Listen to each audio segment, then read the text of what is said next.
All right. So welcome back, everyone, and thank you for your continued attention to this important topic. We're going to now proceed with our third panel, which is titled, Ms. Paperback, We Have Started. Ma'am. Yeah, okay. Okay, we're going to keep going. Thanks. Okay, we're now proceeding with our third panel, which is a review of treatment of women while incarcerated. Given some of the topics that come up with regard to women in prison, I remind the panelists and the public and my fellow commissioners that since 1983, Congress has prohibited the commission from taking in or serving as a clearinghouse for information about abortion. Please tailor your remarks accordingly.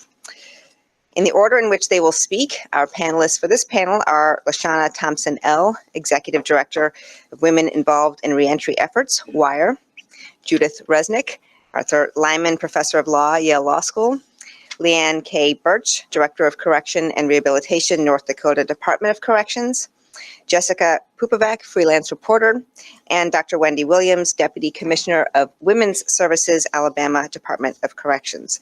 Ms. Frandsen, please go ahead. Thank you so much for having me today.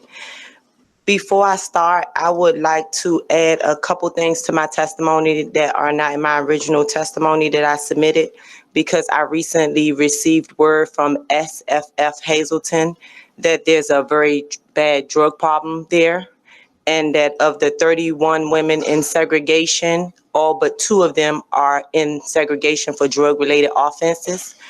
And I also received news that a woman who I believe might be a DC resident, because her last 3 digits are 000. She's 49 years old and recently died on Valentine's Day in SFF Hazleton. The facility was on lockdown and she was complaining of chest pains and was ignored and ultimately passed away on Valentine's Day of 2019. My name is Lashawn Frandsen. I am a resident of the District of Columbia, and I spent 18 years in prison. I went to the federal system in 1998 after the Revitalization Act was passed here in the District of Columbia. So prior to that, I had spent 5 years here at CTF. I was sentenced to 20 to 60 years, and I was released in 2011 after my initial parole hearing. Since I've been home, I've been privileged to work at the Mayor's Office on Returning Citizen Affairs here in the District of Columbia, where I worked on female reentry related issues. I also worked at the Correction of Information Council here at DC, and I was inspecting conditions of confinement where DC residents are incarcerated in the FBOP. I'm currently employed at the DC Office of the Attorney General, where I serve as a restorative justice facilitator, and I work with youth involved in the criminal justice system, facilitating conferences with youth who cause harm and youth who have been harmed.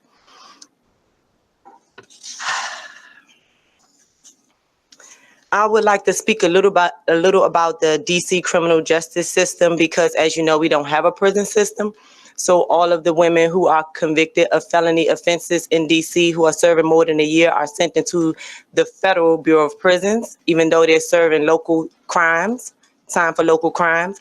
And so many of them are in Waseca, Minnesota, Aliceville, Alabama, Carswell, Texas, and quite a few of them are at SFF Hazleton. Obviously, the distance away from home makes it very difficult for women, DC women in prison, to receive visits from their families and their children. As of November 2018, there were 161 women who are DC residents in the FBOP. As I said, that includes 39 in Hazleton, 15 in Philadelphia, and also Dublin, California, and Carswell, Texas, and Minnesota. Next, I would like to speak about the inhumane treatment that I experienced while I was in the FBOP as a result of overcrowding. There was one instance where I spent time in the segregation in SHU, the segregation housing unit for a minor offense, where I spent 40 days in a SHU, 3 women to a cell. One was on a mattress on the floor. There were times when we were denied the opportunity to take showers because the claim was that there was not enough staff. I believe policy states 3 showers a week. There were times when we got no showers at all. There were times when we had to stay in segregation because general population was filled to capacity. So you had to stay in there and wait for a bed to open up in general population, which means somebody had to go home, or either you had to go out when someone came in.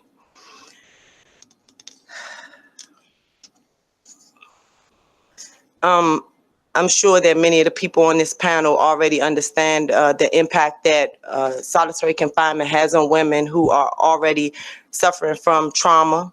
Many of the sanctions that women are in solitary confinement for could be handled on a UDC level, which is the Unit Disciplinary Committee. So they don't have to necessarily go into segregation or go before the DHO for the minor offenses that they are being locked down for. So a woman can go to the SHU for taking fruits or vegetables out of the kitchen, whereas a man would only go to the SHU for something much more serious like fighting or having a weapon. The offenses are not equal for the punishment that our women are receiving, and that's because the segregation is usually not as crowded in the facilities where women are, because obviously their numbers are lower and many of them are not engaging in the sort of aggressive behaviors that men engage in. So I believe that solitary confinement is being used more as a tool of oppression than it is to actually address disciplinary problems. I have worked closely with Senator Booker's office and doing some work around the First Step Act with the National Council of Incarcerated and Formerly Incarcerated Women and Girls. And one of the biggest things that concern me is whether or not these decisions to stop shackling pregnant women will actually be implemented. Will we actually provide oversight, and will we actually enforce these new regulations? Also, when we say that women need to be at least 500 miles from home, will we actually recognize that that's still too far, and that it's just a huge burden for caregivers who are often elderly people from disenfranchised communities who absolutely can't afford a plane trip to a rural area to have children visit with their mothers. I would like to take a moment to talk a little bit about the U.S. Parole Commission and the fact that local women who are serving time for local offenses are being seen by the United States Parole Commission and being sanctioned under federal guidelines instead of DC guidelines. And so as a result of that, we have an elderly woman right now who has many health issues, who has received her second set-off for 3 years. The U.S. Parole Commission has asked her to serve an additional 3 years, even though she's aged out of crime, even though the offense that which she's incarcerated for would never change. But because the federal guidelines are much stiffer than DC guidelines, they've basically changed her split sentence into a life sentence. I would like to talk about the fact that we have decided as a country to prevent people in prison from reading books. I've learned from women who have recently been released from BOP facilities that it has become increasingly difficult for family members to order books from preferred vendors, and that books are basically becoming obsolete. And for women who are in segregation, this just makes the mental aspect of being confined much more difficult. It makes their trauma much more worse. I like to speak about the programming. I believe that the FBOP should develop and institute residential intensive trauma programs for women. Programs like the one spearheaded by Dr. Honorado and FCI Danbury in the early 2000s. Women were able to live in a therapeutic environment and learn skills to cope with trauma and do it prior to incarceration, during incarceration, and after incarceration. Learning life skills like how to regulate trauma, how to keep yourself safe, and how to recognize one's triggers are key to transformation and successful reintegration. As you all know, research shows that women who have access to a higher education are less likely to recidivate, and I employed FBOP to offer women in their custody access to accredited college programs. Another response to trauma that women confront in prison can be to employ more qualified women to work in the FBOP, where women are housed. With the vast number of correctional officers who are white men, there's a culture within the FBOP that threatens the overall dignity of women in prison. These potential female employees need to be willing and prepared to work with women. They will need sensitivity training, trauma-informed training, and more. The fact is that prison guards often tend to be more punitive toward people they can identify with. To improve the inhumane conditions of confinement within the FBOP, it will take brave people who are willing to see beneath the surface of institutional policies that justify abuse. We need brave men and women who are willing to hold the FBOP officials accountable to women in prison, their families, and communities. Thank you. Thank you very much. Professor Resnick? Hi, my name's Judith Resnick. I'm the Arthur Lyman Professor of Law. I'm joined by Alexandra Harrington and Molly Pechenik, who are Yale colleagues and students who have helped to put together materials. And I'm honored. I'm also moved by the expertise, experiences, and commitments of the people in this room. And I want to thank the Commission for convening this.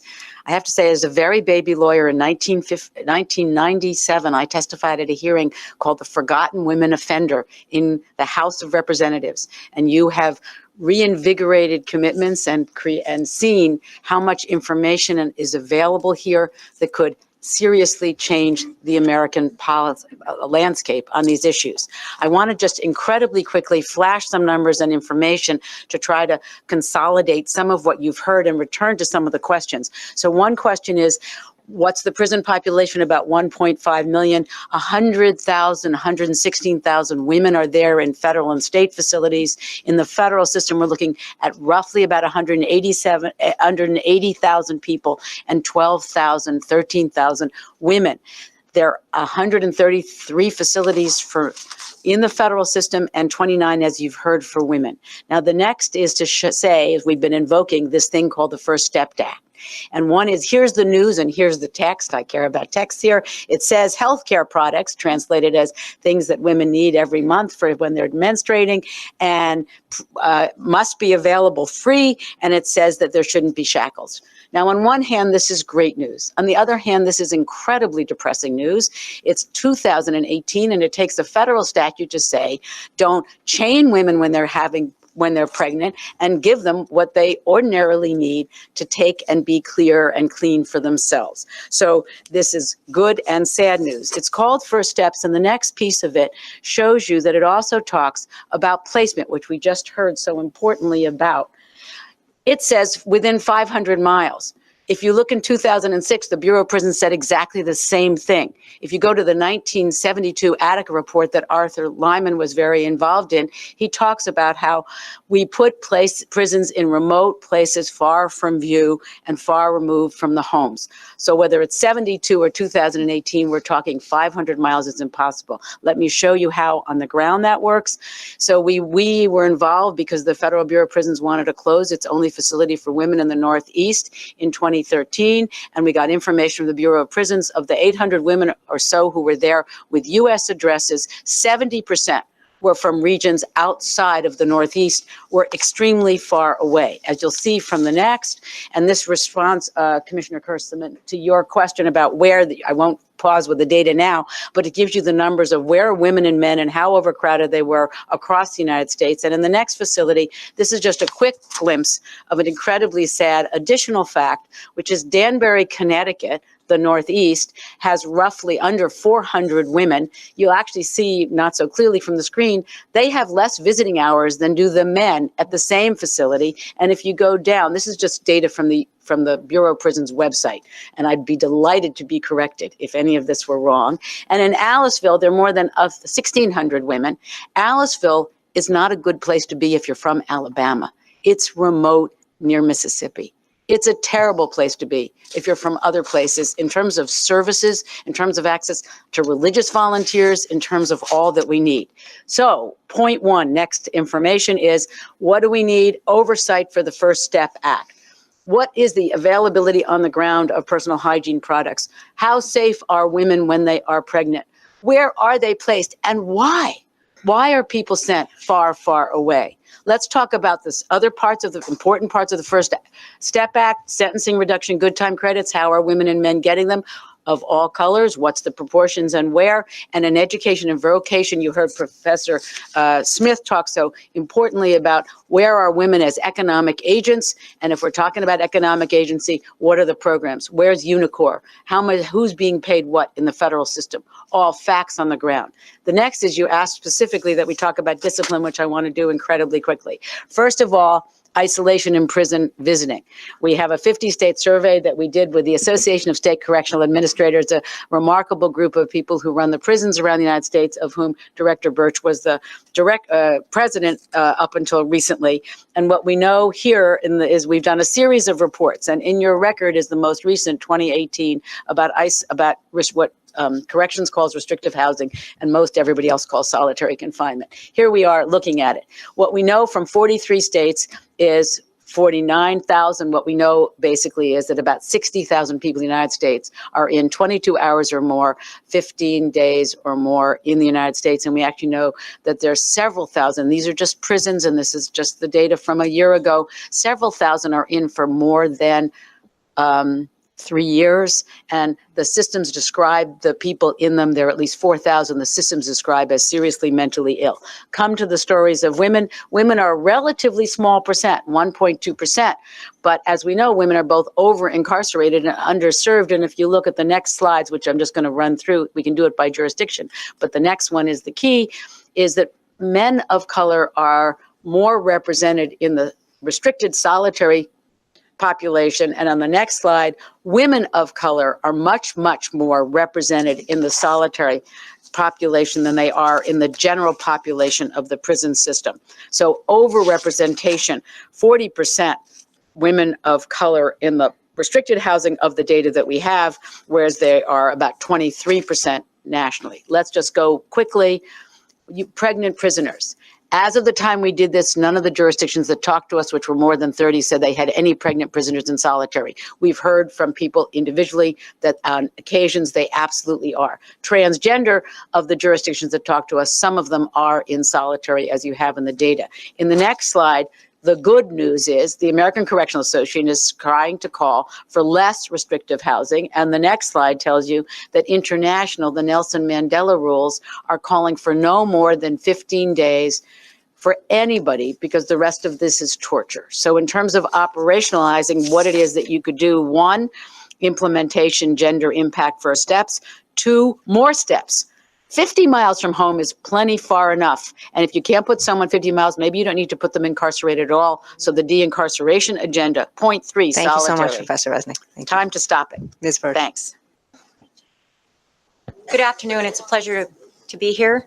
I'm Leanne Birch, and I've served as the director of the North Dakota Department of Corrections and Rehabilitation since 2005. Over the last 20 years, the women's prison population in North Dakota has grown at a rate of almost 500%, roughly double the rate of the men's population.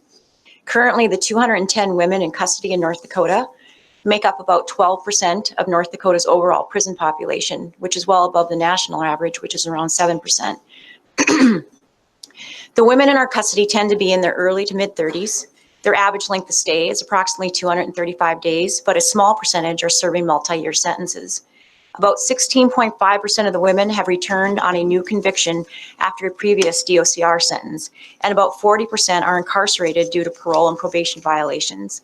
Although the North Dakota Department of Corrections and Rehabilitation has been recognized nationally as a leader in prison reform, we have not been meeting the needs of our women's population. Our women's program is not only less comprehensive and robust than our larger men's program, but it has also failed to address many of the needs specific to incarcerated women. Improving our women's program is one of our main priorities in the coming years, and it has been a focus of the current state legislative session in North Dakota.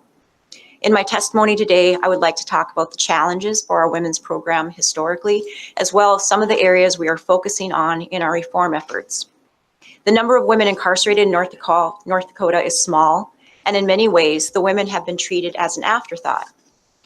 My previous women's services director, who served with us for 36 years, would remind me that when she started, there was only 6 women incarcerated in our system. So being treated as an afterthought wasn't so rare because there were so few of them. So over the past 25 years, they've moved between a variety of facilities, none of which was originally intended to incarcerate women.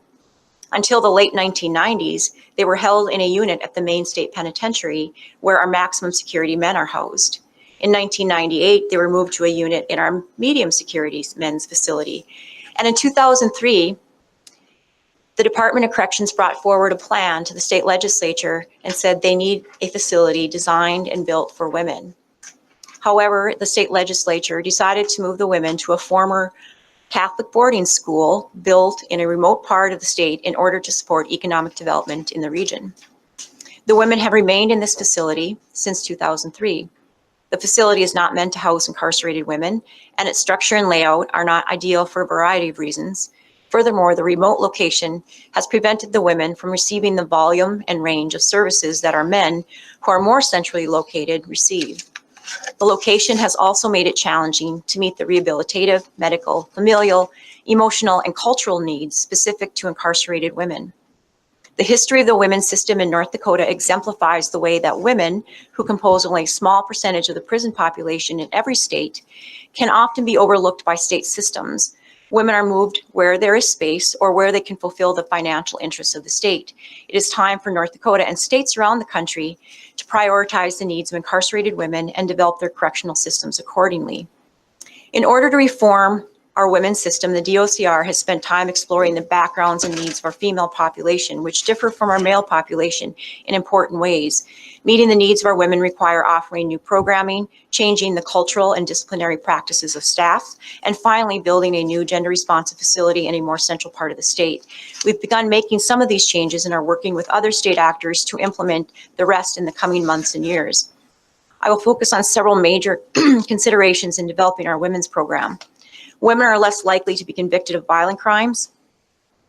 They are often engaged in criminal activity due to substance abuse and or poverty. Many have not received a high school degree or GED. In order to facilitate rehabilitation and reduce recidivism rates among women, we must offer programming that addresses the root cause of their criminal involvement. In particular, women must have access to substance abuse programming. They should receive financial aid, money management training, housing, and legal assistance to help combat poverty. They should also have access to GED classes as well as vocational training.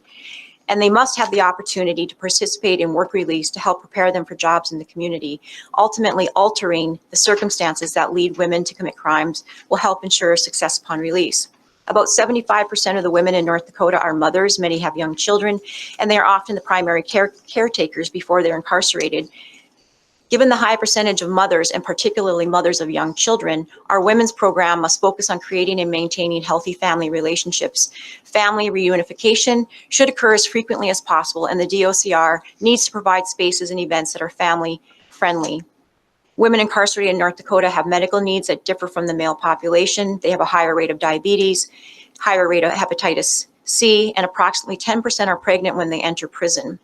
Our women recently incarcerated, I won't go into some of the examples of that, but one of the things I would also point out is that about 34% of our female population is Native American. That's our largest minority population in North Dakota. And despite Native Americans composing just under 5% of the population, we have that high percentage incarcerated in our system. Native American women have specific family, cultural, spiritual, and criminogenic needs that the DOCR must provide. Currently, the women's facility is far from most of the reservations in the state, as well as the cultural services provided in major cities. Moving to a more central location closer to both the reservations and these services will allow the DOCR to provide for Native American women in custody. Ultimately, we have begun implementing many of these changes, but there is still a lot of work to do. We are grateful for the national conversation around the needs of incarcerated women, and we hope that a few years from now, the women's system in our state and in states across the country will be better suited to meet the needs of the population they are meant to serve. Thank you for the opportunity to testify today. Thank you very much. Ms. Paperback. Hello, thank you for this opportunity to address the commission. My name is Jessica Paperback, and I was the lead reporter on a year-long investigation that aired on NPR and was published in the Chicago Reporter last fall. My colleagues and I obtained data from 13 state prison systems, visited women's prisons in 4 states, and interviewed dozens of current and formerly incarcerated women, academics, and corrections staff. We found that in prisons across the country, women receive a disproportionate number of disciplinary tickets for low-level offenses, things like being disruptive and disrespectful.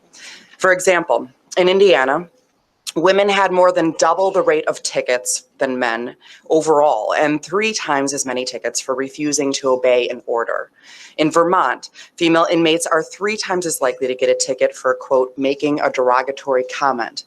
And in California, women were 2.5 times as likely to be ticketed for, quote, disrespecting an officer.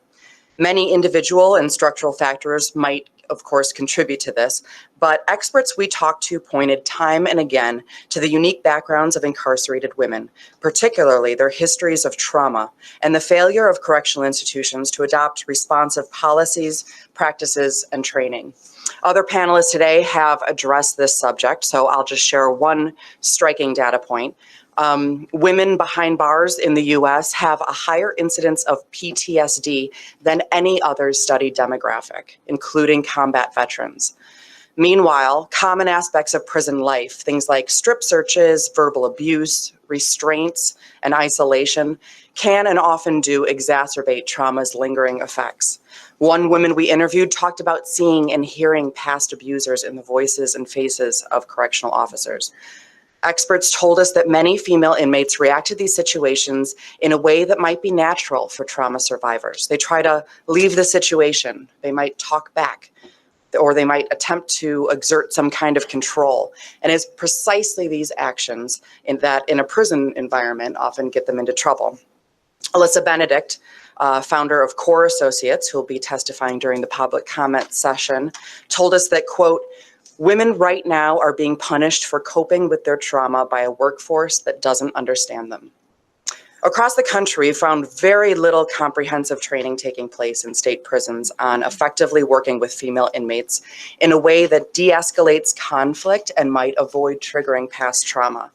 Meanwhile, in the absence of such training, one former warden in a women's prison in Illinois told us that these punitive responses and what she called power struggles that ensue do not make prisons safer. Quote, we discipline based on emotion rather than safety and security, she told us.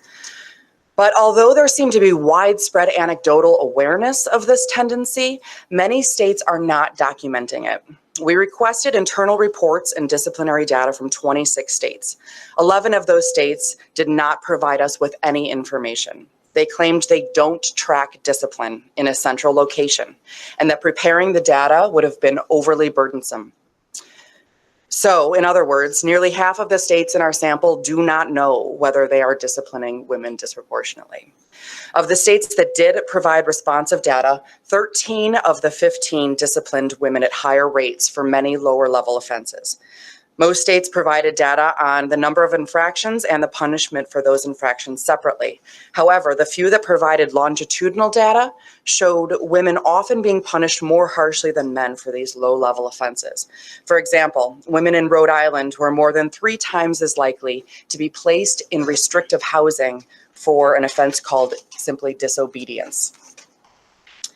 In some states, although women had lower incidences of violent or major infractions in prison, they still received more severe punishments overall. In Idaho, women were more likely to be put in physical restraints. In California, they were more likely to have their phone privileges revoked. And in Missouri, although women only received a quarter of the higher level violations, they comprised more than 2/3 of the total inmate population in disciplinary segregation. These violations have real consequences, not just for women, but for their families. Punishments for these low-level infractions result in more time served through the revocation of good conduct credits, less access to the phone, revocation of privileges like contact visits, and, as many women told us, a deep sense of failure, and in some cases, re-traumatization. As you've heard here today, officials across the country have begun to recognize the important differences between men and women in prison. They're adjusting needs assessments, case management protocols, and substance abuse treatments accordingly. But ultimately, while many departments of corrections have added gender responsiveness to their vocabulary, comprehensive training on working with female inmates and victims of past trauma remains the exception, not the norm. And crucially, as our data show, most, if not all of these efforts have yet to change the disparity in how women behind bars are disciplined. Resources do exist. The National Resource Center for Justice-Involved Women has recently published a comprehensive guide meant to assist corrections professionals in revising their approach to discipline and sanctions. And several states we spoke with mentioned at least one official attending some type of gender-responsive and trauma-informed training at the National Institute of Corrections. We also asked almost every person we interviewed whether more female officers and women in positions of leadership might help change corrections culture. Our data show that correctional officers are disproportionately white and disproportionately male, even at female institutions. However, every person we asked, from former inmates to current wardens, told us that hiring more women won't necessarily solve the problem. What's needed is more accountability, more training, and systemic change. Still, some women in positions of power are doing what they can to help drive that change. Warden Cheryl Dahm at the Iowa Correctional Institution for Women recently began training every new cadet in gender-responsive and trauma-informed approaches. She's also actively modeling best practices and discussing every disciplinary ticket with the individual officer who wrote it to see if there may have been a better way to address problems through a gender-responsive and trauma-informed lens. The goal, says Dahm, is to make prison a place where women feel safe and supported so that they can develop the skills to both resolve conflicts and heal from past trauma. She told us that ultimately she isn't as interested in compliance with prison rules as she is in building women up, in her words, to be stronger, more capable mothers, women, and citizens upon their release. Thank you. Thank you very much. Dr. Williams? Madam Chair, Commissioners, distinguished colleagues, thank you for allowing me to join you today to discuss the treatment of women in prison. My name is Wendy Williams, and I have the honor and privilege to serve as the Deputy Commissioner for Women's Services for the Alabama Department of Corrections. Beginning in April of 2014, the department began to transform correctional policies and practices impacting women offenders and their families, staff, and communities. Micro and macro level changes have been accomplished and were essential in building and sustaining gender-responsive and trauma-informed practices in the 3 female facilities. Numerous factors have contributed to the progress that has been made in Alabama, but none more important than the specific steps taken with the women, staff, and stakeholders to reform the culture. Using evidence-based principles, Alabama's major women's prison, Julia Tutwiler Prison for Women, has developed into a model women's correctional facility. The guiding framework for the monumental changes accomplished by the department was the Women's Services Strategic Plan, a collaborative effort involving many agency stakeholders and national experts, including consultant advisors. The Women's Services Strategic Plan was designed to fit into and complement the larger agency strategic plan through a shared vision of promoting positive outcomes for the staff and the offenders under the department's supervision. Developing and implementing gender-responsive leadership, a gender-responsive leadership philosophy was essential to creating a culture of safety. Women's Services has established a leadership structure that supports the implementation and sustainment of practices that reflect women's pathways to criminality. Leadership strategies involve the offenders as well as staff, anchored in a strong organizational support structure with an executive level leadership position specific to women's services.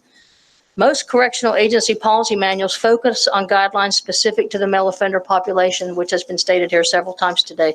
However, operational practices in women's facilities should reflect the differences between men and women and inform policies that provide guidance to staff in their daily interactions with the population. Tutwiler now has over 60 standard operating procedures that are gender responsive and trauma informed, all of which promote a culture of safety. These policies are the framework for staff training to provide education on the knowledge and skills necessary to consistently provide culturally competent interpersonal interactions. The training also provides guidance for staff on respectful communication with all offenders. Accommodating gender and cultural differences into institutional operations allows for a climate of respect. Multiple offender surveys conducted between 2016 and 2018 at Tutwiler revealed an average of 85% of the offenders reporting that they feel sexually safe. Our goal is 100%. One of the first policy changes that was implemented in October of 2014 was unlimited access to personal hygiene items for the women. Stored neatly in cabinets in all bathroom areas, the women have unimpeded access to feminine hygiene items. and other toiletry items at any time. They do not have to request these items from staff. They simply access them in the bathroom areas as needed. This may sound like a minor change, but this policy alone began a cultural shift in operational practices in the department's women's facilities. One of the more important policies impacting women offenders is the discipline and sanctions policy. In collaboration with consultant advisors and the National Resource Center for Justice-Involved Women, the department implemented the Women's Services Behavior Intervention and Discipline Policy on January 1st, 2018. This policy is strength-based and encourages staff to model a culture of encouragement and self-awareness. Prior to the development of this new and innovative policy, Tutwiler was initiating well over 600 major disciplinary actions or tickets a year with an average population of only 850 women. In 2018, after implementing the new policy, Tutwiler initiated only 316 major disciplinaries, nearly half the amount from the previous year.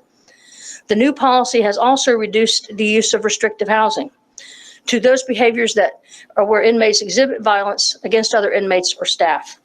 The average stay for an offender who was sanctioned for restrictive housing in 2018 was only 9 days. And as mentioned earlier here today, there's many occasions where we have no women in restrictive housing. We expect to see a continued decline in major disciplinary actions and the use of restrictive housing as this new policy matures. Facilitating successful reentry for women offenders is part of the mission of Women's Services and another goal of the strategic plan. At Tutwiler, reentry begins at intake. Women are interviewed using the Women's Risk Needs Assessment, an assessment designed to inform risk and needs of women offenders. Before implementing the WRNA, using a risk assessment designed for male offenders, the custody of women offenders in the department reflected at least 30% of the population in moderate to high risk and 47% of the women in low risk. As of November 1st, 2018, after 2 years of implementing the WRNA, only 20% of the women offenders in the department are in moderate to high risk, and over 70% are in low risk. This custody breakdown more accurately portrays the female offender population and the potential risks they may or may not pose to institutional security and public safety. To my knowledge, the department is the only state correctional agency using WRNA to inform needs and risk of women offenders. Once the WRNA assessment is completed, the offenders are matched with a social service caseworker to guide the women through the enrollment process for recommended programming. The department has implemented 7 evidence-based programs, women-specific programs that are proven to impact the lives of women offenders. These programs address the needs identified with the WRNA as they relate to the pathways of the women. These program categories include reentry, substance abuse, emotional regulation, trauma, parenting, healthy relationships, and cognitive behavioral programs for the moderate to high-risk offenders. In March 2013, the department partnered with the Alabama Prison Birth Project, a nonprofit organization created to bring support services to pregnant women inside Tutwiler. These community partners provide doula services to the pregnant women, as well as the Mother's Milk Initiative. The department created a lactation room at Tutwiler for mothers to pump their breast milk and have it delivered to their newborn babies.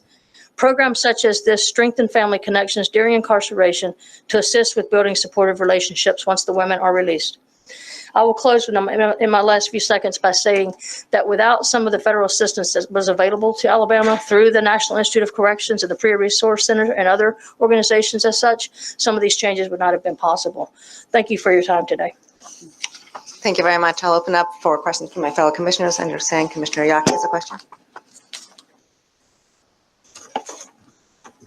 Thank you, Chair. And point of personal privilege, I just want to recognize Professor Resnick's husband, Dennis, who actually started the clinical program at Yale that enabled me to have a fun time suing the Connecticut prison system on medical conditions. So, Professor Resnick, just on the First Step program, it is just a first step.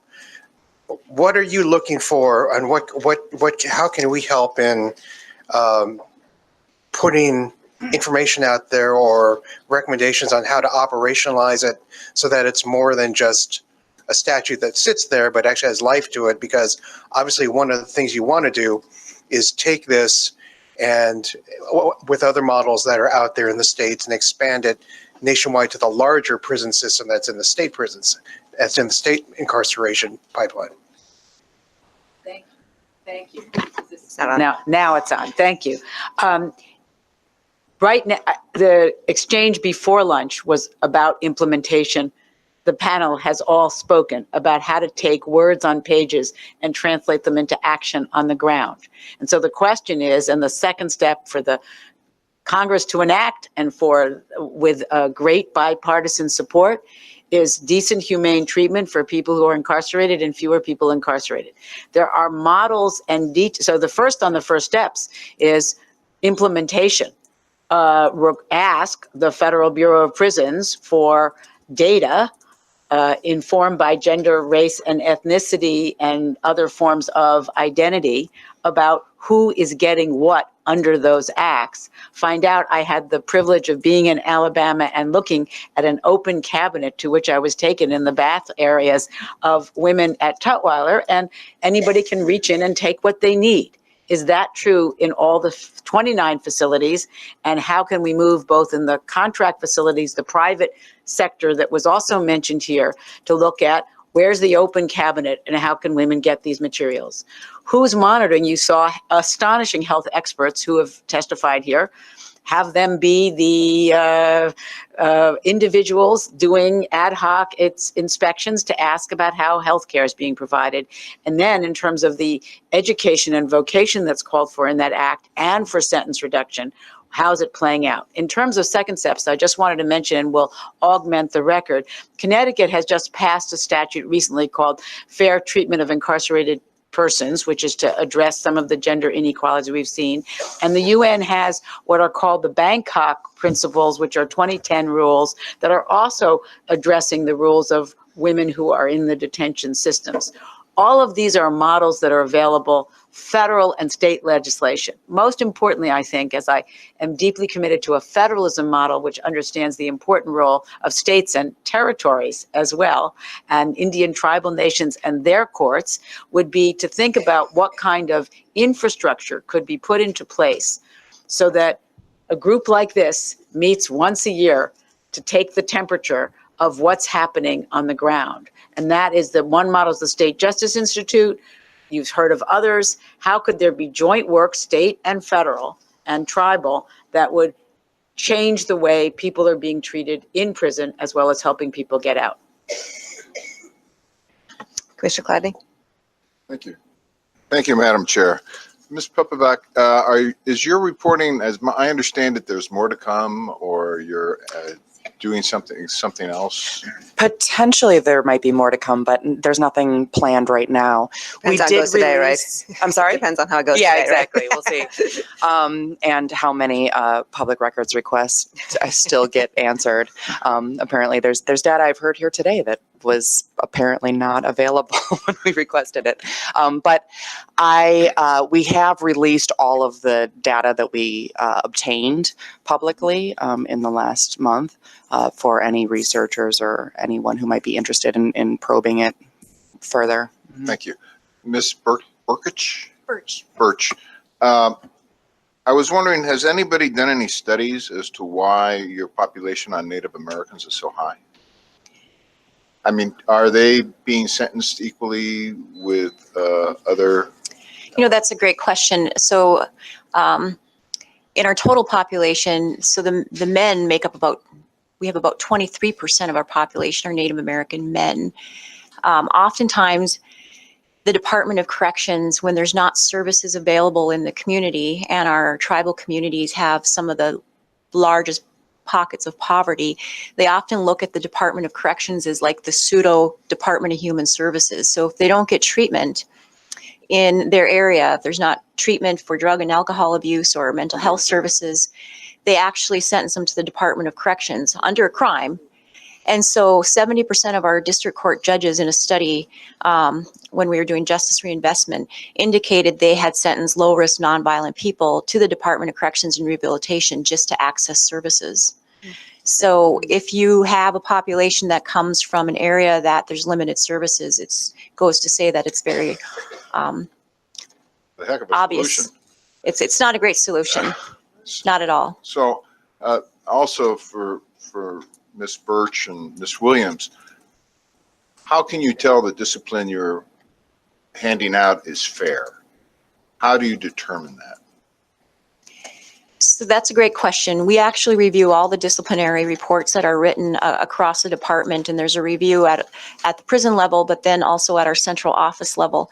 And for the last several years, probably since 2010, in addition, write-ups aren't just negative, they're positive. So we actually do positive behavior reports to try to catch people doing the right thing.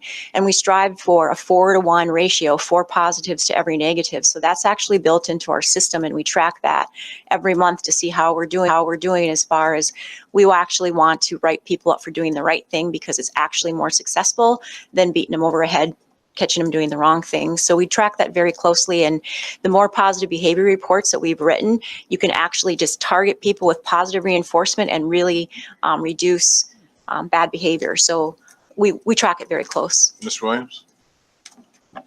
Yes, sir. We utilize several different methods to get feedback from the offender population. First of all, I want to acknowledge that we actually involved the women in the creation of our new policy. We had focus groups and things of that nature to get feedback from them, because they also want to live in a safe place.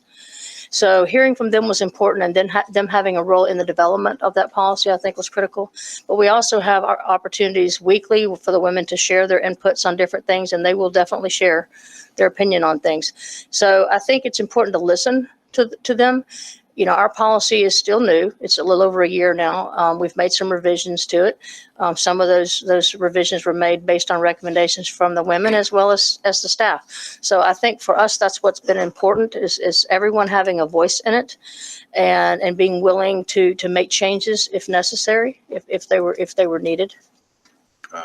Ms. Thompson-L, my question is, and I asked this morning as well, would it benefit the commission, say, if we went and visited Hazleton?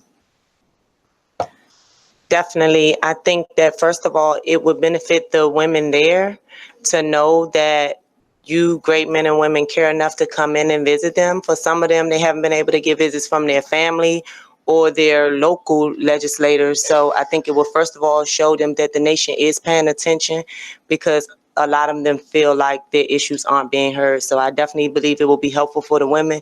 And obviously you will learn, it will be a life-changing experience just to be able to meet the women where they are and get to know them, and maybe have some sort of restorative dialogue and allow the commissioners to hear from them and exchange information. Definitely. Thank you very much. Commissioner Curson? Thanks, Madam Chair. And thanks to the witnesses for the information. I have a few questions, again, numbers. And it may be in some of your written material, but I may have missed it. I'm interested in recidivism rates, and I was really interested in Professor Resnick. You've got a lot of great data, but I'm not sure if I missed any of this data. Does anybody have any data, anybody on the panel who has data with respect to recidivism rates for female prisoners who may have been, I think you used the term ticketed, versus those who haven't been ticketed? Is there any data along those lines? Does anyone know? I don't have any data specific to those characteristics, but I can share in Alabama, the recidivism rate for women is usually 5% lower than it is for the male population. Our recidivism rate for men is around 31, 32%. The recidivism rate for women is around 25, 26%. We are still new into our change process. We've just implemented these programs, these new evidence-based programs last year. We just implemented the new discipline policy last year. So we expect to have some data in the next couple of years that will actually tell us whether or not it's having a reduction in recidivism. We're also in the process of validating the WERNA instrument in Alabama. The University of Alabama and Auburn University have partnered to do the validation study. So in 3 to 4 years, we'll have some really good data on WERNA as it's used to both predict risk and needs. Your comment just in terms of raising concerns about safety and community and well-being, our focus in the Ask a Lyman reports has been on restrictive housing. And in one of our reports, we learned from just 30 jurisdictions that more than 4,000 people went from profound isolation to the streets. So in terms of the safety of all human beings, no one I know thinks this is a good idea. And in terms of safety and transitions, which is part of the support related to not recidivism, one vector is how are people being helped in prison to be interactive, responsible persons and adults. Another is from the prior panel about healthcare, is there a continuity of care in terms of the forms of medication they're getting in prison once they're out of prison? And then in terms of the sad stories about the lack of support services and healthcare and social services and in areas of poverty and elsewhere in the United States, is what are the resources available? So the Reentry Panel, which I know is coming, is key to non-recidivism, or one of the keys is the ability to function while you're incarcerated and the ability to get out. The other is there's a substantial amount of research by corrections people that if you're visited while you're in prison, you do better while you're in prison and you do better once you're out, which comes back to your point from this morning about how far away people are from their households and how far and difficult it is to come. So there's this interaction between time and resources and visiting hours in facilities, which is the understaffing issue that we hear so much from corrections. So actually one other concern that wasn't as clear on the federal system from this morning is the profound understaffing of these facilities. And while we all want to be smart on crime and right on crime in terms of economic viability, if we put people in settings where there are too few and not well enough trained individuals who are the staff is both hyper stressed and unable to be responsive, which is one of the arguments why they say we can't have more visiting, we can't have more programs, we can't more do this because we have staff. The integration of security will get you back, security and sufficient staffs with resources and knowledge and training and decent pay will get you, that will help reduce those recidivism rates. Yeah, and I'm interested, if anybody has any data, and you could supply it later, doesn't have to be right now, but the rates of recidivism based on or compared between males and females, between those who have been in restrictive confinement or in restrictive housing versus those who have not, those who are, for example, within a 500-mile radius of home, and those who are not. I kind of like to get an idea for what are the impacts on those types of conditions on recidivism. And also one other one, recidivism rates based on protected class, whether it be race, any other type of protected characteristic. Thank you. Commissioner Harriet? I think I have a suggestion, and maybe this has already been done, but a couple of people have mentioned this notion that prisoners who get visitors do better when they get out than prisoners who haven't had visitors. And the problem with that is you don't know whether the causation runs one way or the other. It may be that the sort of person that nobody wants to visit is the sort of person that doesn't do very well when they get out. So what you could do to test that is to look at the population of prisoners whose home is very far away. Because the reason they're not getting visited is going to be disproportionately because it's hard for the people to get to them, and compare that to the population who are very close to their families. And if the family isn't coming, it could signal something that's different from what, from what you're thinking, and compare the gap in those two. And I think that would be useful research. Okay. Commissioner Arasaki? Thank you. So I'm very focused on what are the recommendations that we can make that would actually be useful. And we've heard a lot about, the federal system, what they're trying to do, and the fact that the feds generally can't tell the states what to do. So what are the carrots and sticks that you would recommend, that we should recommend, that could be put in place to encourage states to give up shackling pregnant women, for example, and the many things that you all feel from the research that has been done should be changed? I mean, are there carrots and sticks already in place, but there's just not enough money, or are there some carrots that should be created? I'll take a stab at this, having just come off being the president of the Association of State Correctional Administrators. We've talked a lot about how there's really no national standards for prison systems. It's very, very piecemeal.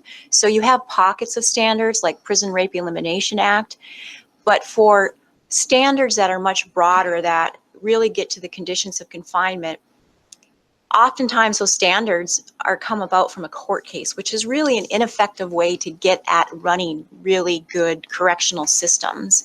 At some point, I think we looked at the European system to see what they're doing, and it's very different because we have 50 states.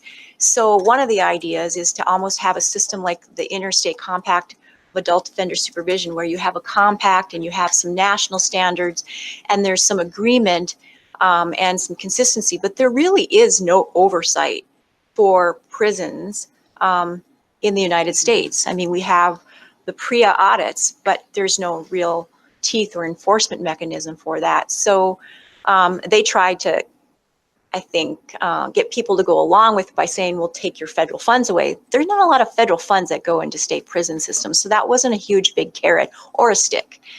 So I think, you know, some sort of national standards that everyone would aspire to, I think it would be a good roadmap for policymakers, because each state correction system is really at the mercy or at the state legislature to adequately fund and recognize what they should do to run a good correction system. We've had a couple of witnesses today suggest that perhaps there needs to be an interagency task force and or some independent agency or commission. What would that look like? Who would be on it? What would they be doing?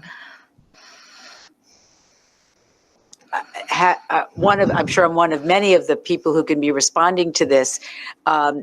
First off, there is an infrastructure that exists through the Association of State Correctional Administrators that meets twice a year, and the heads of all the correction systems come together.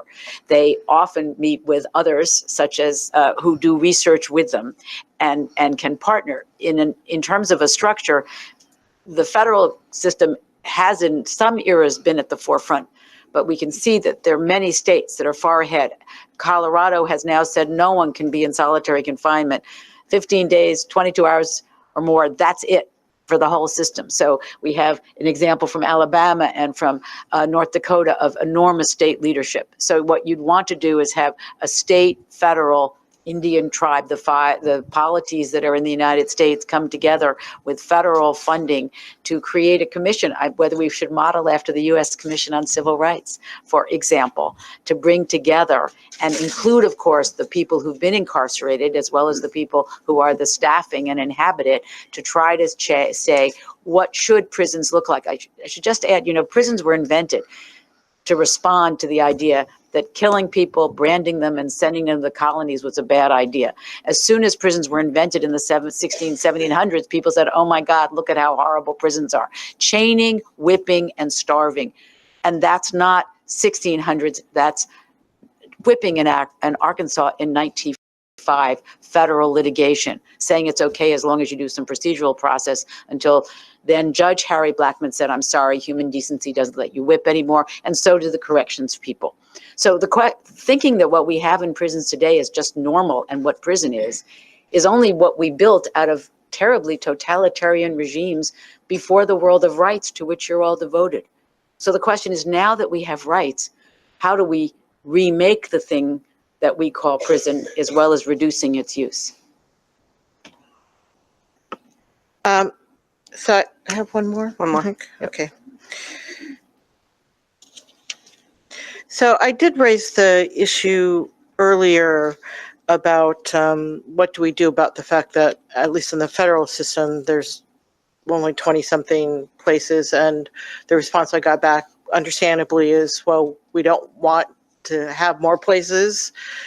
We want alternative census. We want to, reduce the population, and I get that. But the reality is, some people are going to be in jail, and that's a problem. Do any of you have suggestions about what to do about that challenge, in terms of not even being able to live up to the standard of 500 miles, much less anything less than that? You've spent time. I just wanted to speak to the idea of restorative justice and alternatives to incarceration for women, especially women who are the primary caregiver of minor children. Services that include substance abuse treatment and trauma treatment. think you could say if there was a provision, it could be policy, it doesn't have to be statute, that you can't put someone more than 75 miles away, then the question is either don't incarcerate them or find a facility that you believe is safe and gender responsive in which you can put them, including, there's plenty of contracts used, and we were describing private facilities. The question would be, where can you put someone? You really can't send them far away. Thank you. Commissioner Degway? Yes, hello. Dr. Williams, I'd like to focus for a second on some of the work you've been sharing with us out of Alabama. And there's been a bit of a discussion about the relative contribution of carrots and sticks to leading to reform and change in the correctional environments. And so I'm interested in hearing your views about the relative contribution of these two things to the work that's underway in Alabama. And then noting that you have acknowledged that some of the new policies that are looking good and are encouraging under your supervision are sort of early, and so they don't have a lot of data behind them. I nevertheless want your reflections on how the experience that you're having, including the process of change, could be brought to other institutions. What are the prerequisites? One of the things I heard from you was leadership, but what are the prerequisites for creating change, and how does that all sort of fit together in the soup? A lot in there, but whatever you can share with us would be appreciated. Okay. Well, to your first question about the carrots and sticks, there's already a large body of research available through the National Institute of Corrections and other organizations as such, but because of some of the resource streams being decreased to some of those institutions in the last few years, some of that research has sort of stalled and it's not continuing. So I think, having access as a state corrections administrator, having access to research that's already been conducted that you can draw upon, and certainly more recent research, I think that's helpful. Also, technical assistance through organizations such as the PREA Resource Center and the National Institute of Corrections. We've utilized a lot of those resources. They're not as available now as they were. So I know for some states that's probably an impediment to getting the funding, because as Director Birch mentioned, with state legislatures allocating the budgeted funds for state corrections agencies, you pretty much get what you get. And it's rarely enough to actually operate and provide the sorts of, innovative changes that we're talking about. And as referenced earlier before lunch, litigation often helps with that. And the investigation at Tutwiler certainly opened up some revenue streams for Alabama through the state legislature. Had that not happened, we wouldn't have our state-of-the-art video surveillance system. We wouldn't have a lot of the other renovations that we've made and are currently making. So I think those carrots and sticks are very important. There just doesn't seem to be a lot of availability of those any longer. And I think that's unfortunate for states like Alabama that don't have the resources to actually support those. Remind me of what your second question was. Yes, right. So I guess the next piece was just based on that experience, how does one think about rolling it out to other places, right? What is what are the ingredients of beginning to have change, and what contribution does leadership make, whether it's come from a stick or a carrot or prayer or anything else? I think one of the things we've heard today is that we need change in this area. We need more focus. We need a gender focus, a trauma focus. We've heard all of that. And so there are people out there that want to do the best they can. How do we help them to be successful? How do we have more examples of what's going on under your supervision that we can roll out other places, right? You build it little by little, at least.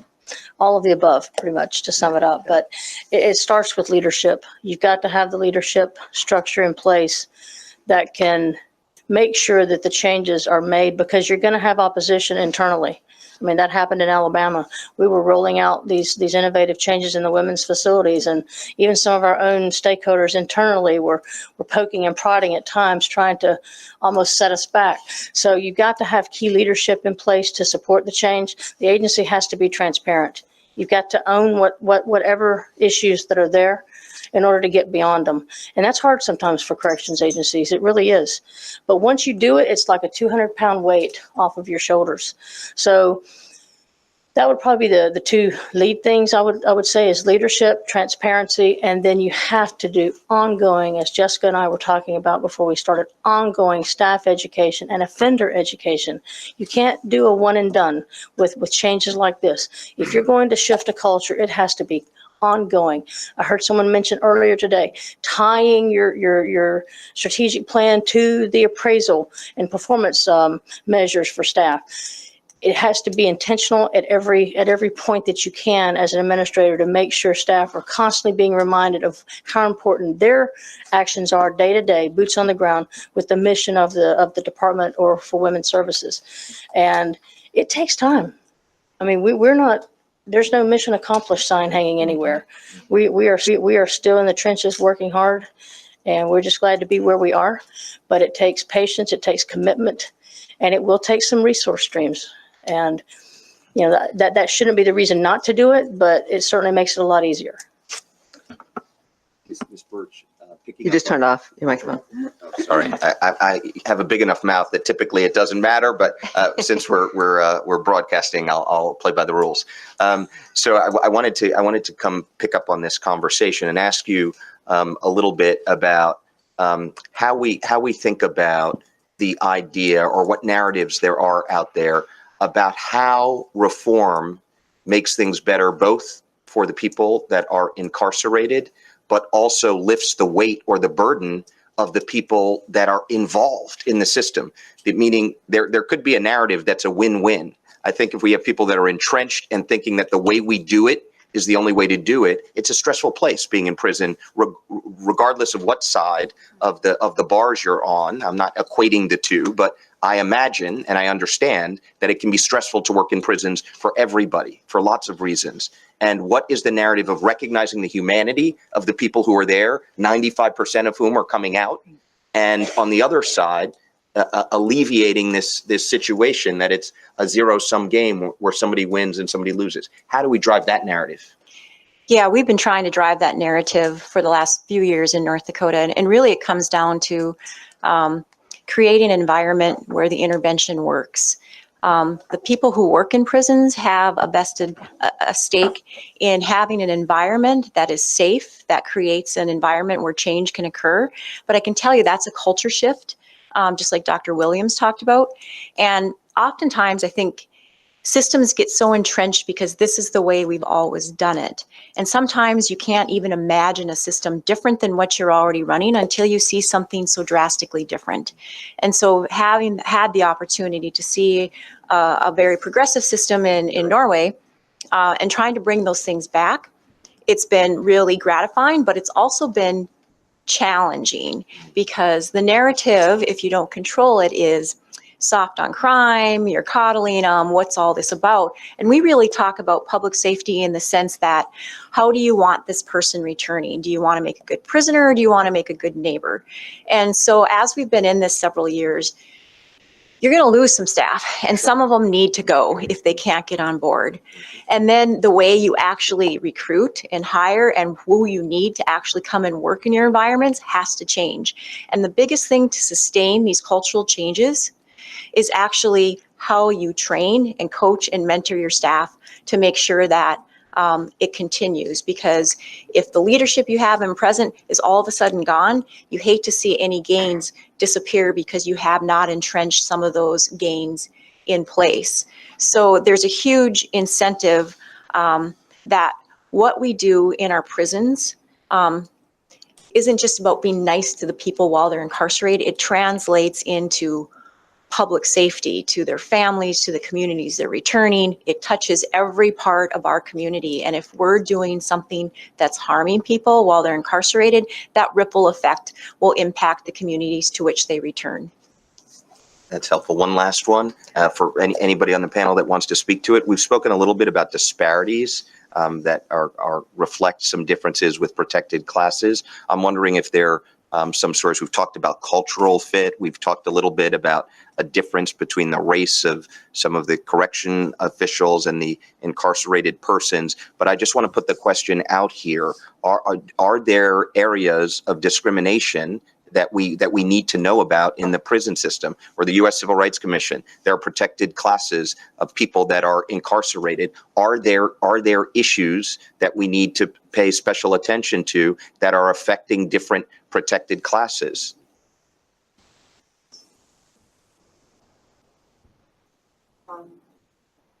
I would say that absolutely, particularly, I mean, in terms of the women who are incarcerated, it appears, and I think it's been documented, in doing this in a women's and men's prison, and then one done in a Texas jail system in the 80s, and both of those found the same kind of over-policing of women's behavior, and that we found in our data. So it seems that there are, even though we now talk about a gender responsive and trauma-informed lens, it seems that there's always been a different set of standards for female and male inmates, and it's just been that women's behavior and is overly penalized. And we have clear in the information on the use of restrictive housing that ASCA and Lyman produced in the fall of 2017, that women of color are in restrictive housing in a much higher percentage than they are in the general population. There's been an echo across this, a consistent point of the desperate need for research of multivariable phenomenon to try to track down more of the variables. So that's also a call for funding and for support and for access to information. But the information that's out there absolutely rings your bell that says we've got a problem here, where at least at the first level of research, you've got race and gender doing more work than it should. And I would add to that, women with mental health problems. They're vastly overrepresented in all of these groups. Thank you.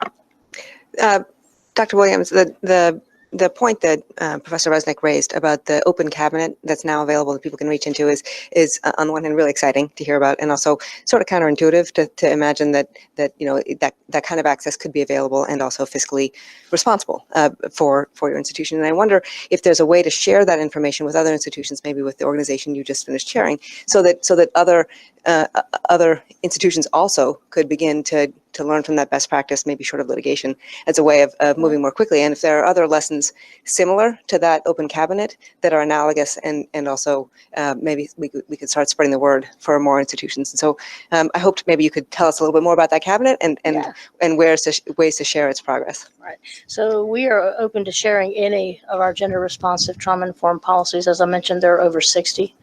One of the first one was the hygiene item issuance, and we're happy to share that policy. We'll send you pictures of the cabinets if that's helpful. They're really inexpensive to create. They're just Rubbermaid cabinets that you pick up at Walmart or Lowe's or somewhere like that. But we would love to share the policies that we have developed, and probably and I started to put it into my oral remarks, but I knew I was already running close on time. The second policy that we changed, that we made, was the hair and how women were allowed to wear their hair, because traditionally they could not wear it any longer than their shoulder length, and it had to be this and that and whatever. Now they can grow their hair as long as they want. We don't care. They can wear dreadlocks. They can do whatever they want, as long as they will submit to searches when that's necessary, if there's any concerns about contraband or whatever. But those, to me, are just the very basic things that have an impact on how a woman feels about herself, her hair, and how she presents, and giving them that flexibility to decide how they want to do their hair was amazing. Just the difference in the women and how they walk around the facility now. So that's probably one of the more important ones. And then also our use of restrictive housing. It was a 3 to 4 year process that got us to where we are now. We started with limiting the amount of time that a woman can stay in pre-hearing segregation, which is when they've demonstrated some type of behavior that would result in a disciplinary report, and the staff would feel as though they needed to be separated from population. They would put them in that unit, and sometimes they would sit there for 10 days just waiting for their hearing. Now, if that hearing is not conducted within 72 hours, we have to release them. And so there's certainty there. The women know what to expect.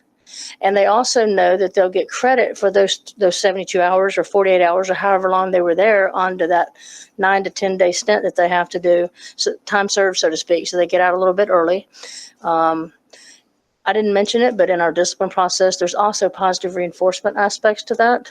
And letting some of the women who have attended the programs, the evidence-based programs that we have in place now, that have also had a past history of having some self-regulation issues, letting them take a part in roundtable discussions with some of the women that maybe have received a ticket recently. It didn't warrant segregation placement necessarily, but maybe they just were trash talking each other. So letting them sit at a round table and letting inmates actually facilitate those discussions and talk about their own behaviors and how they can do things differently in the future, or how they could prevent something from like that happening. So that's just an example of some, but we will share any of the work that we've done.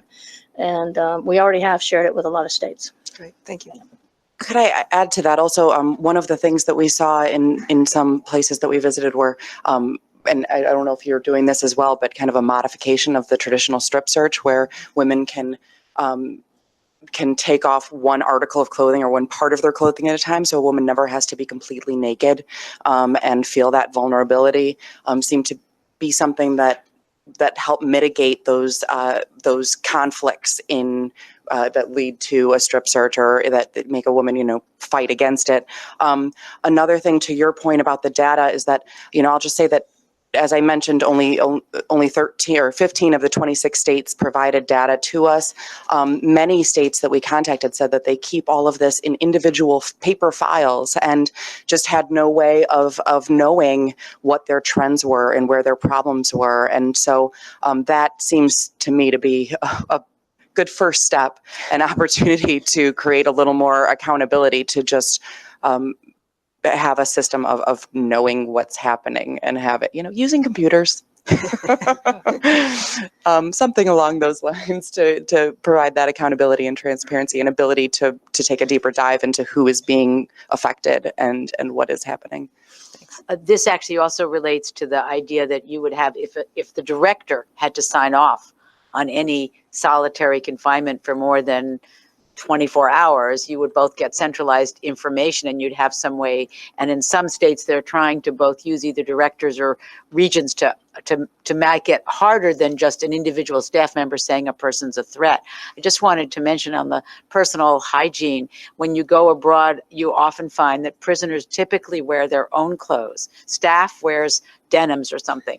And the explanation is, of course, it would be an insult to dignity to have people in these jumpsuits that are marked.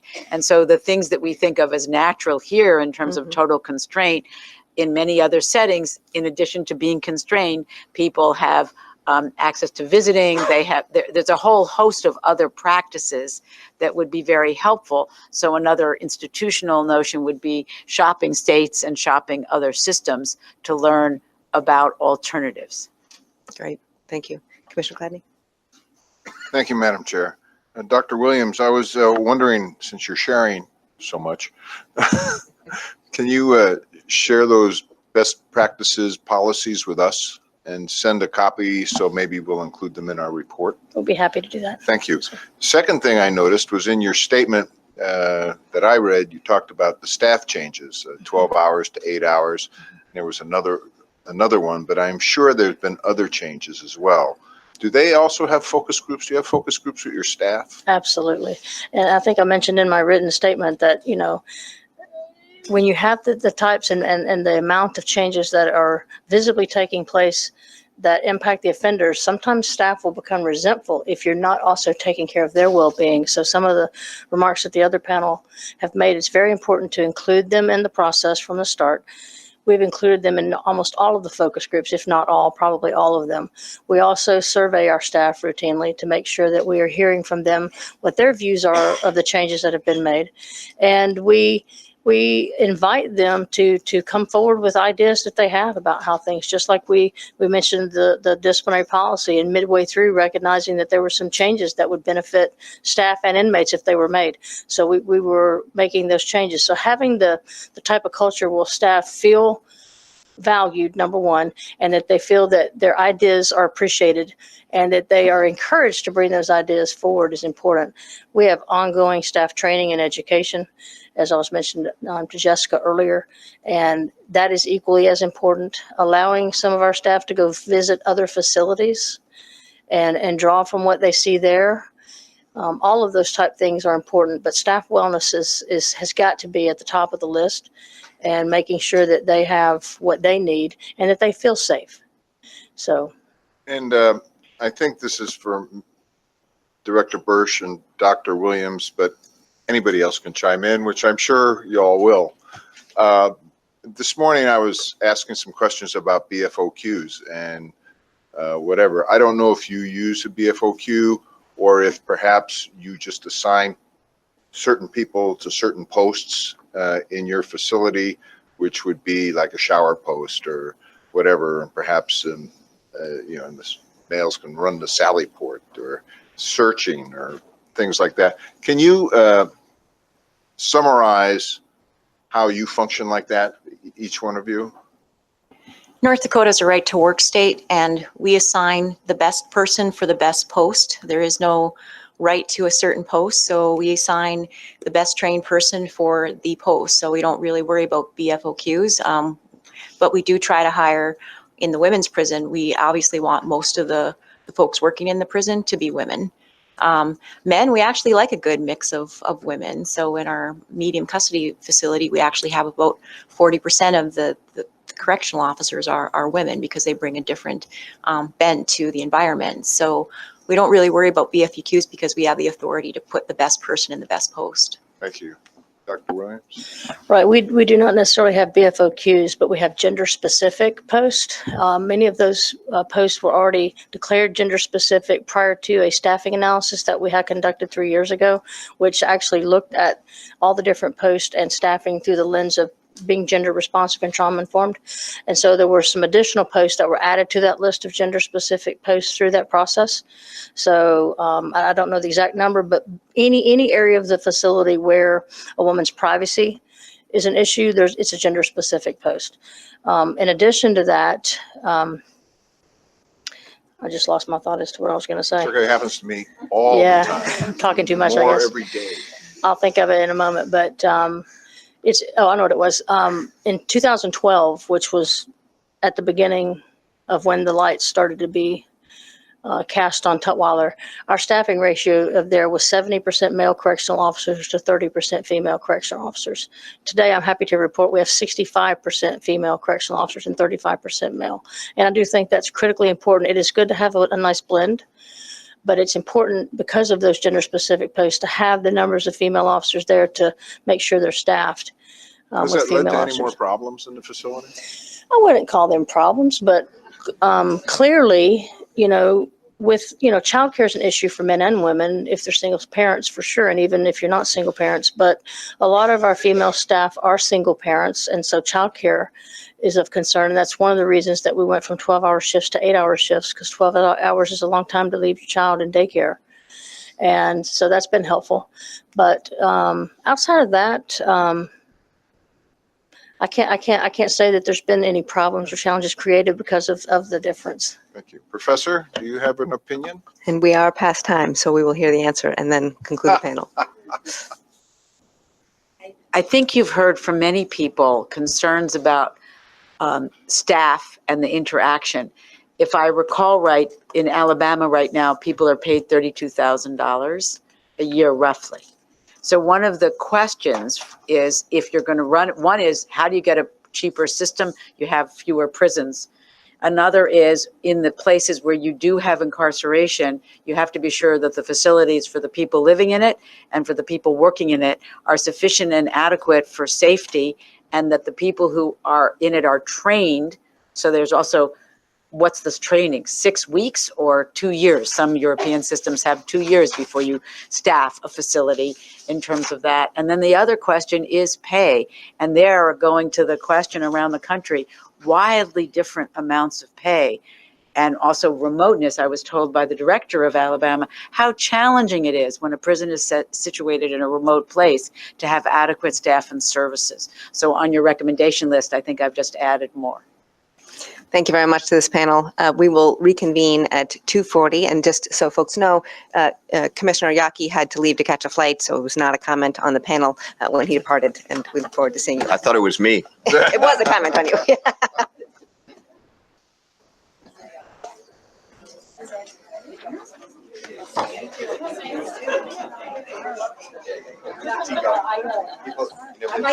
Jar is especially suspect. It is. An Irishman's looking out for Jar. You should just drink it out of your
Okay, don't worry about it.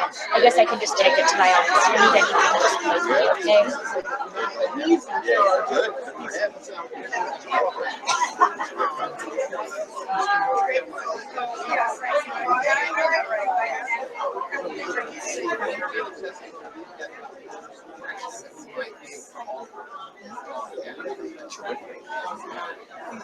That's great. If we ever needed some help, I have a form.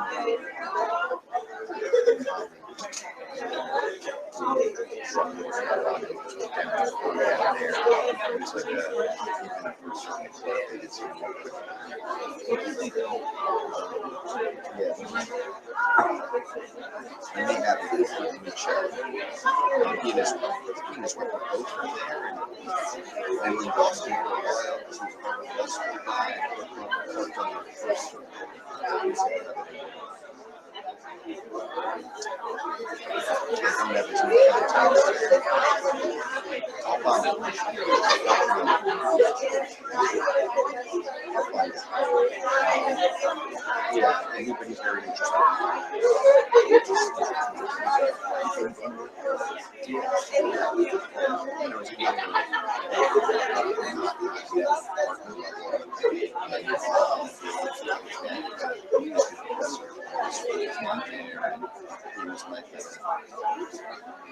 Kid or two and decided to take it back home. We lost it. So we said to me, thanks to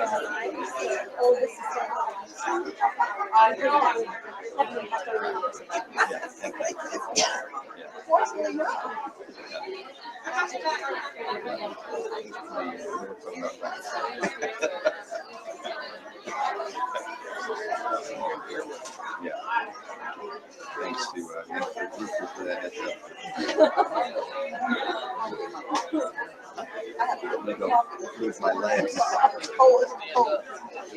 Folks, don't sit in those chairs. It's going to be hard to stay awake if you don't move those legs. It's going to be hard no matter what. Here, I can wiggle my toes here. Yeah.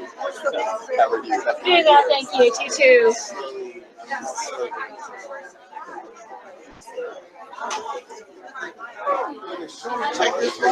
Those are fine. That one was in, I got took off. Don't squeeze all the way so tight that you can't feel the air. I'm sorry, baby. You're sitting here for, I think this is how it's called. I got a lot of these pictures. No, this is very good.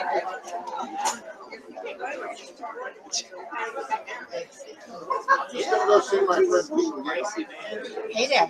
I want to know if we'll make it. Depends on what? With old blood we got some.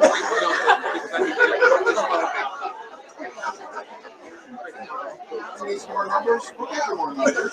What numbers?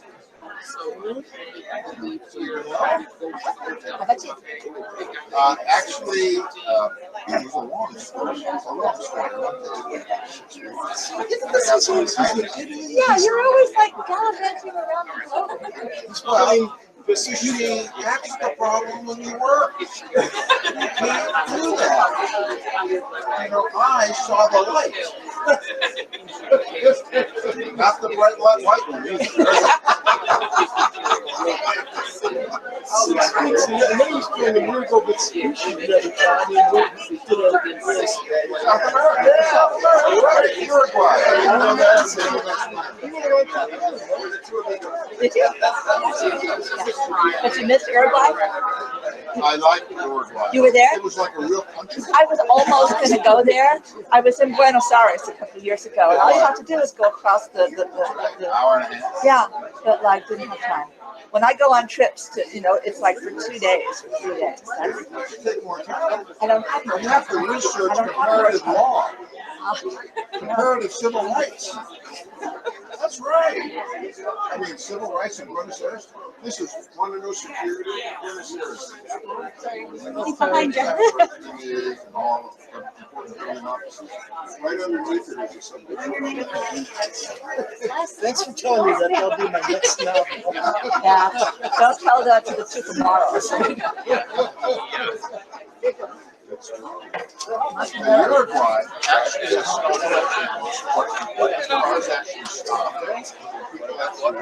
Are you stuck? Oh my God.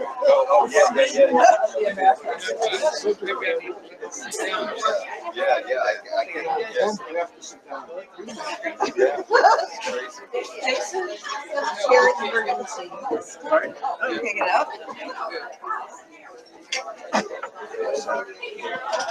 There we go. All right. Good lordy. Which you force all those.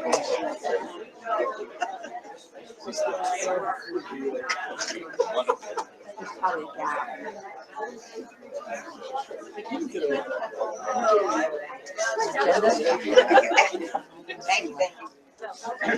Getting us But I started. think they want to make sure that people who work have an opportunity to get off. So we'll now proceed with our fourth panel, which is titled Rehabilitative Opportunities for Women in Prison and Life After Prison. And as a reminder, given some of the topics that come up with regard to women in prison, I remind the panelists and the public and my fellow commissioners that since 1983, Congress has prohibited the commission from taking in or serving as a clearinghouse for information about abortion. So please tailor your remarks accordingly.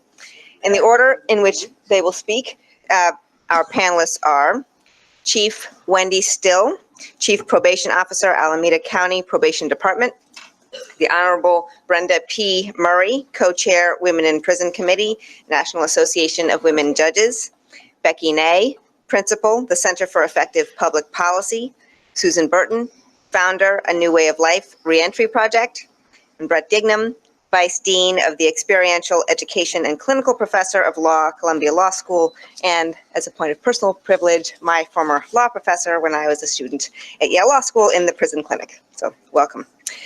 Chief Still, please begin. Thank you very much. It's an honor to be before the commission today. First, I want to commend the commission for the work that you're doing.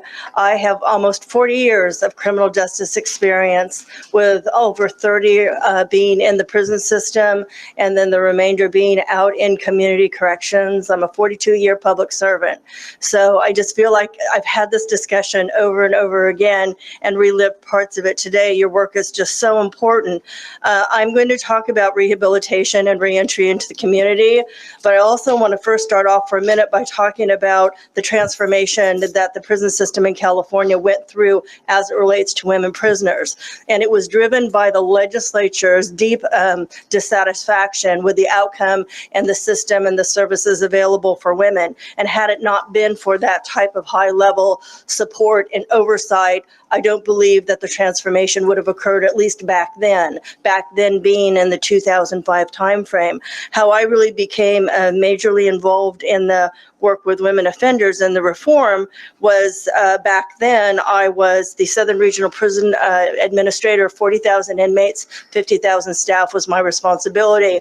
We had a new governor. The governor wanted to reorganize. The legislature wanted a high-level women's executive position to oversee and to transform the prison system. So I was that person. How I became that person was my first two issues that I dealt with was the shackling of female prisoners during pregnancy, and also the elimination of the cross-gender path search. I'm very proud to say California, I believe, was the first to put regulations in place to prohibit the shackling of women during pregnancy and during birth. In addition to that, to eliminate the cross-gender path search. Several other states now have, but there's not a across the nation ban on those, which there should be. There also was a requirement for the new governor, then Schwarzenegger, to basically present a plan to the legislature on how to transform the prison system. And so I wrote that plan, and it was amazing. I have never read anything in government that was over a 70-page document that not one word was changed. And that was because of the input of experts. NIC was of assistance. We basically contracted with the best experts on women, working with women offenders at that time, as well as advocates and women that were actually in the facilities themselves. So with all that said, what came of that was a writing of a Penal Code 3430. And why there is the Penal Code 3430, because the state was doing all the transformation at the time, was I knew that when I left my job and different assemblymen and senators that were in key positions that were unhappy with the circumstances left their positions, that there was a great possibility that there would be a backward slide. And we were right. So anyways, what the penal code required was that for each woman coming into prison, that there would be an individual treatment and rehabilitative plan that was aligned services, that the department would review and update and create a system of classification specifically related to women prisoners, women inmates. Also, that there would be a staffing review, that specialized training for officers would take place working in women's prisons, that programs would be created that were gender responsive and trauma informed. I remind you, now we're in the 2007-8 timeframe, right? So this is not new news. That substance use disorder services, mental health services, healthcare, family reunification, education, wraparound services would be provided. So with that said, there were a number of efforts that were undertaken creating the individual treatment and rehabilitative plan, working with the University of Cincinnati to create the risk needs assessment that was gender responsive. Dr. Salisbury spoke to that, as well as Dr. Pat Van Voorhis. They basically created, utilizing the women in the correctional facility that we have in Chowchilla as basically to help them with that study. And then also creating trauma-informed programs. We had gender-restricted posts. We increased their number of gender-restricted posts, and we did an awful lot of research related to BFOQs, provide that to Washington State, and as you heard earlier, and Brenda Smith was just critical in basically the development of that material that went to the state of Washington that helped them basically fend off the lawsuit from the unions regarding the BFOQs. Now I'd like to fast forward. When I heard today 12,000 inmates in the federal system, I was really stunned. And the reason I was because back then, California's prison women's population was 11,470 women. We were the largest prison system in the nation at that time that had women. But now I'm happy to report we've reduced that number by 50%. How? By basically creating alternative sentencing programs out in the communities closer to, also by the giving of financial incentives to counties to basically reduce the number of women and men coming to state prison, and also creating grants to the local counties basically so that women can have access to services as well as men. In addition to that, we've changed laws. We've changed our drug laws and a variety of things, but again, happy to report that we've seen an almost 40% reduction. So I'm short on time. So So what the important point is when you're looking at trying to transform prisons, it's creating availability of actual number of programs, because there is an inconsistent number of programs in men's prison as compared to women's prisons. Typically, male prisons are better funded. Women's prisons are not as well funded in terms of the type of programs. And again, you don't want cosmetology. You don't want these programs that when women are released, they basically are either unemployed or underemployed. Because when women are released and they do go home, basically what they have to deal with is they do not have their benefits enabled. They do not have identification. They're shackled to debt from previous probation, violation sentences, fines, and fees, but yet that debt is waiting for them when they return. And in addition to that, they have family reunification issues. You've heard earlier about the losing their parental rights and trying to get them reinstated without any kind of funding economically to help them, with legal support, basically to get their parental rights reinstated. Lastly, I'm happy to report that my county is partnering with CDCR, the prison system, and we're mapping the system within the prison. We have a team in the women's prisons and the male prisons, so that the system that's inside the prison complements those benefits and services that are available when the inmates come home, right? When they become residents again, and that we have the housing, the education, the career technical needs, and all the other benefits, family reunification, and trauma-informed practices to support them. Thank you, Ms. Dill. Judge Murray? I'm a little out of my I element. think your microphone turned off. Thank you. Okay. I'm a little out of my element because all these professors with all these people with vast experience know a lot more than I do. So I've been sitting here all morning and I just want to pick up some things and see if I can add anything to this. I represent the National Association of Women Judges, which was started in 1979 to work for gender equality in the justice system. And we started a Women in Prison program in 1991, basically as the result of Judith Resnick, who causes trouble wherever she goes. But anyway, when we first started, they told us that women judges had no right to get into this issue, that under the Constitution, we were the third branch and this was the first branch's thing. And so we shouldn't have anything to do with this. Anyway, we have overcome that.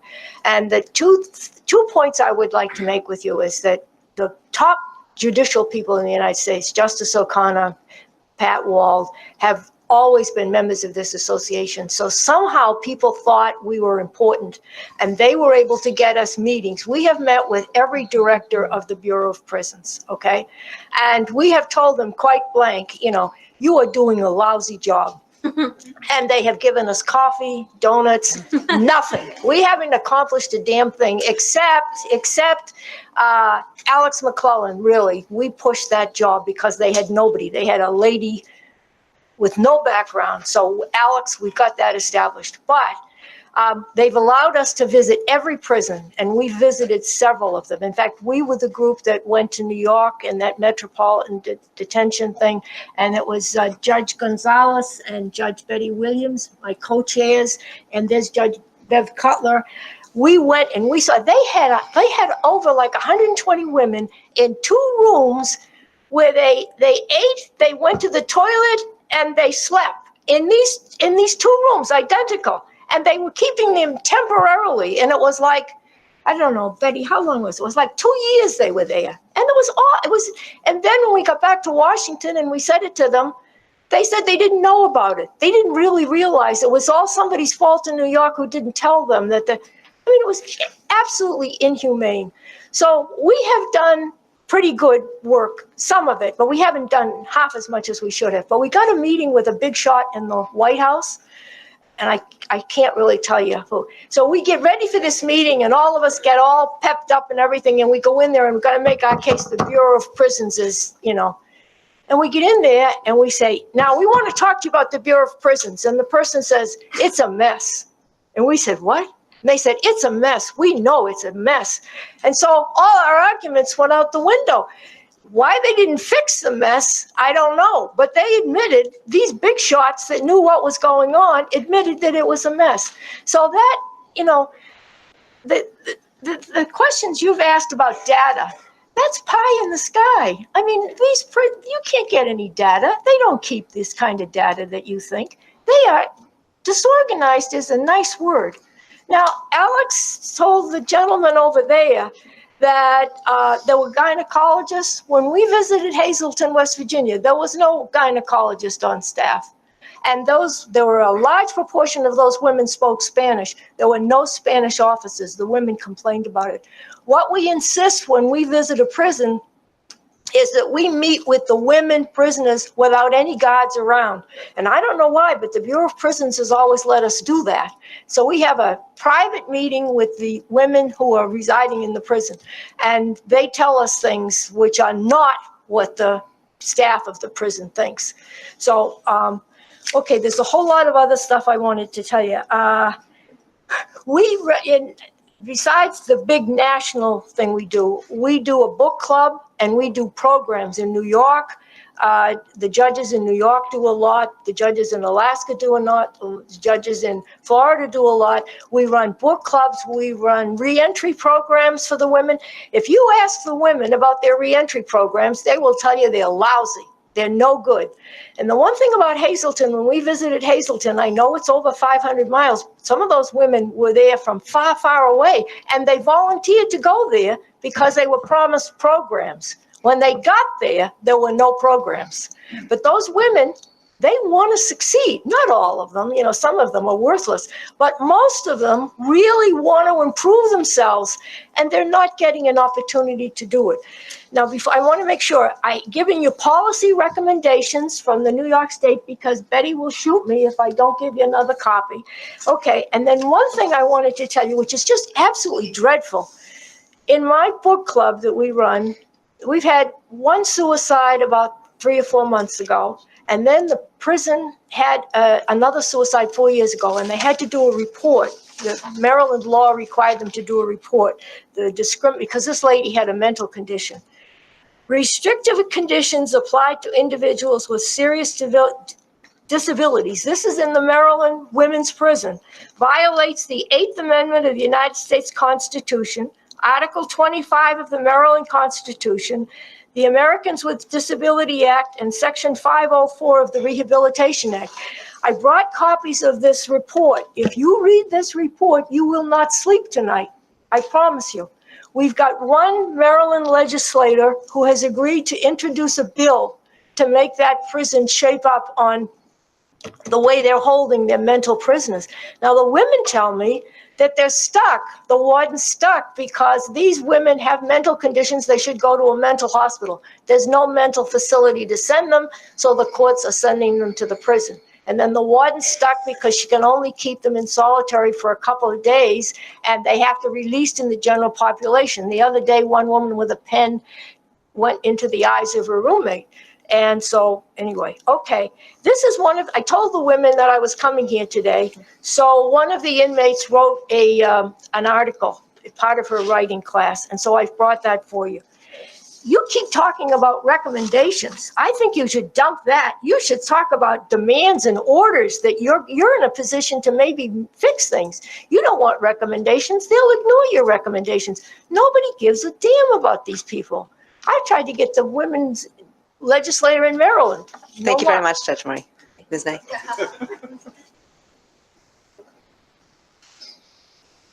Is that not going on? I think several of us need to turn our microphones off, and then yours will turn on. There we go. All right. So thank you very much for asking me to come today. I am Becky Ney, one of 2 principals at the Center for Effective Public Policy, where I've worked since it was established in 1981. Since that time, we have worked on numerous criminal justice reform efforts in this country, including the National Resource Center on Justice-Involved Women, which I've directed since 2010. We work in partnership with the National Institute of Corrections, who I think you have learned today, without whom there would not be a women's risk and needs assessment tool, without whom there would not be a gender-informed practices assessment, without whom there would not be a federal presence that has taken on this issue in in some of the ways that you have. They provide training and technical assistance to the field, as do we, and we represent that organization who can disseminate and provide all the information that Alabama and North Dakota and others are doing, which we do. You've asked me today to talk about rehabilitative opportunities for incarcerated women and their preparation and process for a successful transition and reentry. I know that you will talk more eloquently about that than I, but let me put that into some context for you just for a moment. We have had numerous conversations today about tampons, toilet paper, and the use of restraints for pregnant women. These are the easy things to do. In the 21st century in the United States of America, I would hope that we would be past those conversations. Now I'm going to talk about the hard stuff. All right. To my knowledge, there have been 2 comprehensive studies that have been specifically looking at institutional program availability for men and women. One was conducted by Mary Morash and her colleagues in 1994 on programs that were established in the 1980s, not very relevant to our discussions today. In 2013, Courtney Crittenden built on that study in her doctoral dissertation. So in an unpublished doctoral dissertation, we have a little more data that's a little more current that suggests that there may be more programs for women than men. However, they are largely gendered programs like cosmetology, sewing, textiles, and the like, and that they may or may not be appropriate. The most common programs we find in prisons for both men and women are educational programs, in part because there is a lot of legislation in this country that requires folks to have a GED. Without a GED, you also can't participate in some states in other kinds of programs like vocational education or prison industries or other kinds of programming. We have work programs inside prisons such as prison industries, vocational programs, work assignments in the kitchen and maintenance and laundry.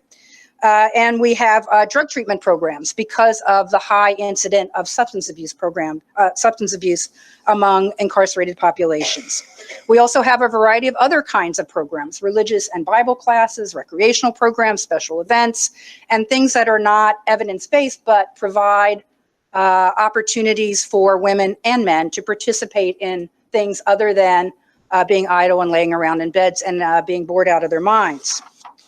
In terms of treatment programs, we find both gender neutral, those programs that reduce recidivism for both men and women, evidence-based, and gender responsive programs, which are increasing, but still we have a long way to go. These are programs that address the unique needs of women. While gender neutral programs do work to reduce recidivism, as I suggested, we know we can do better for women. And in fact, in a 2016 meta-analysis conducted by Kelly Blanchette and her colleagues in Canada, she found in over 37 studies that included nearly 22,000 women, that women who participated in correctional interventions had 22 to 35% greater odds of community success than those who did not participate in evidence-based programs for women. But just because there are programs doesn't mean they are necessarily available. In my nearly 40 years of working in corrections, it has never been said to me once by anyone, staff or women, that we have enough programs here. Never. The women will tell you, we don't have enough programs. We don't have enough meaningful programs. So we have, forgive my words, stupid programs that have nothing to do with the reasons why I got here or who will aid me in anything going out of this facility. Now, there are lots of reasons for that, and it's not for lack of trying. When resources come in tight budget situations, programs are the first to go because that's the soft stuff we can get rid of. The type of facility, as we've heard, many women's prisons were built for men, and then women were put in them. We don't have enough program space. We have movement issues. The program areas are often in a different part of a facility than where the women are housed. Discipline issues, security level, sentence length, optimal group size, all these things impact who can participate in prisons. Attached to my remarks as a chart are some of the evidence-based programs for women that we know are successful by research. We also know we can't do programming in a facility for just a small group of women. Those women who for the first time participate in a program that may be meaningful to them, then go back to their cell block where other women are not participating in programs with staff who have not been trained at how to work on them. And then sometimes we make things worse, I think, because we show them how things can be, and then we do not support their changes in the ways that can be helpful. In surveys conducted by my resource center, over the past 8 years in 9 women's facilities that included more than 4,000 women, only 37% felt that staff were helping them with information about resources and services in the community. That means 63% of them say, this is not helpful to me when I get out. We know from the research that 60% of women released from incarceration are rearrested. Most are returned for technical violations, meaning they violate a rule for supervision, not a new crime. So it says to me that we have to have a larger continuum than just looking inside facilities. In summary, I guess I would say, because I'm running out of time, that women are better served in the community, as you've heard today. There are about 114,000 women in state and federal facilities. That is a number that we can wrap our hands around. We're not talking millions of people here. It ought to be a solvable problem. We have research. We know what we need to do. We simply must act and have the will and courage to do it. Thank you very much, Ms. Nay. Ms. Burton? Is it on? Yeah. Thank you so much for this opportunity to be here. If I'd have thought back 20-something years ago, I'd have never imagined myself in D.C. at the commission talking with you all about the programs for women who are incarcerated. I was incarcerated over 20 years ago. For 20 years, I cycled in and out of prison, trying to find a way, trying to find a foot up. I'm going to tell you a little story, and it's not just my story. This is the story of the women that we incarcerate, over 70% of them. I lost my son. He was 5 years old. His name was KK. And that was after I had endured a lifetime of trauma, abuse, all types of abuse. And when I lost KK, I just couldn't handle it anymore. And I began to drink. And I drank alcoholically. And that escalated to drug use. A LAPD detective accidentally killed my son. There was nothing for me to help me with the loss, the trauma, the grief. So I drank. And then the drug use. And then prison. I didn't go to prison one time. I was sentenced to prison 6 different times in a 20-year period. No one thought enough to invest in me that I might need some help instead of punishment. And we're sitting here today and we're talking about how to make prison a little bit better. But the reality for us is prison is made for punishment.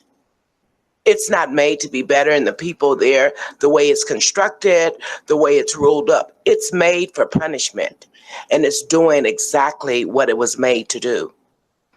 I left prison 6 times, got off a bus downtown Skid Row, LA County, and tried to make a life for myself. It was impossible. I had no ID. I had nowhere to go. I had no good contacts. So I failed and I went back until I got help. After getting help, I started a New Way of Life Reentry project, where in my home, I began to take women in, and now it's a 20-year organization, and over 1,000 women have came out of prison, and I go back to prisons, and, you know, I try to usher them into safety and create an environment that would allow them to heal, not only from their past experiences, but from the trauma of incarceration. I call leaving prison, you need to detox the trauma and try to find yourself and connect with yourself. When I was in prison, I begged for programs. Before I went to prison, I begged the courts for something other than prison.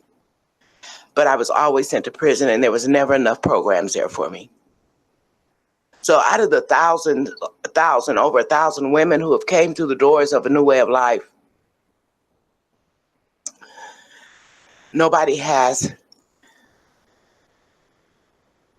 I'll say 30% of them might leave the prison with the ID. If you leave prison and you've been out of the system over 10 years, if you've been in prison over 10 years, you are erased from everything in our world, in our environment. You know,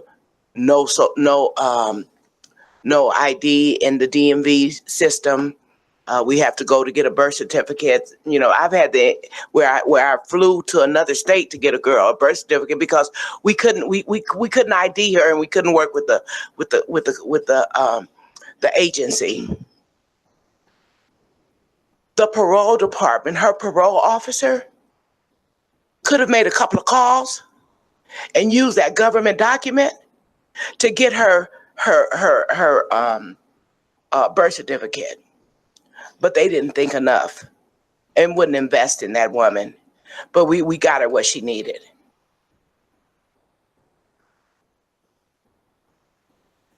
The lack of the ability for these correctional systems to see the humanity of people, to understand the potential of people, is just not existent. They shuffle and they push, and they push people around, and they don't really meet the needs, and don't even see where an investment could be made, or there would be a payoff on an investment. I've been sitting here today, and I've heard the word offender used. In the same statement, you're talking about trying to help me, but you're calling me a really nasty name, and it just doesn't jive. When we talk about coming out and starting your life over, we have to fight all the way. We always have to go the extra mile. I recently wrote a book. I took that book into 30 states, into 30 prisons, and sit down and did big book talks with women. And this is the prison edition, the paperback that I made of that book for women. Some prisons wouldn't let it in. Some prisons did, and I went to those prisons. I recently applied for global entry because I was traveling so much. I was denied, because I have a prison history. My insurance policy, or the insurance policy I was going to buy, asked me if I'd ever been incarcerated, and I checked the box, and I got denied. Insurance, life insurance. They call it death insurance, life insurance. I was denied, but the struggle of people, of women, before, during, and after incarceration is just it's horrendous. So, thank you, Ms. Merton. My time's up. Professor Dignam? Well, thanks a lot for having me speak after Ms. Burton. Your microphone is Okay, I'm going to try to adapt my remarks and fill in the blanks because obviously there's been a lot of overlap, and I just want to thank the commissioners for your sustained engagement and attention to this really important range of issues. It has been my great privilege to represent incarcerated women at the federal prison in Danbury, Connecticut, and state prisons in both Connecticut and New York for more than 2 decades. I have done this work in the context of law school clinics, first at Yale Law School and now at Columbia Law School. The women who have lived this experience have generously shared their lives and taught my students how the policies and law we study in the classroom are implemented in practice. The clinic, now called Challenging the Consequences of Mass Incarceration, focuses on conditions of confinement.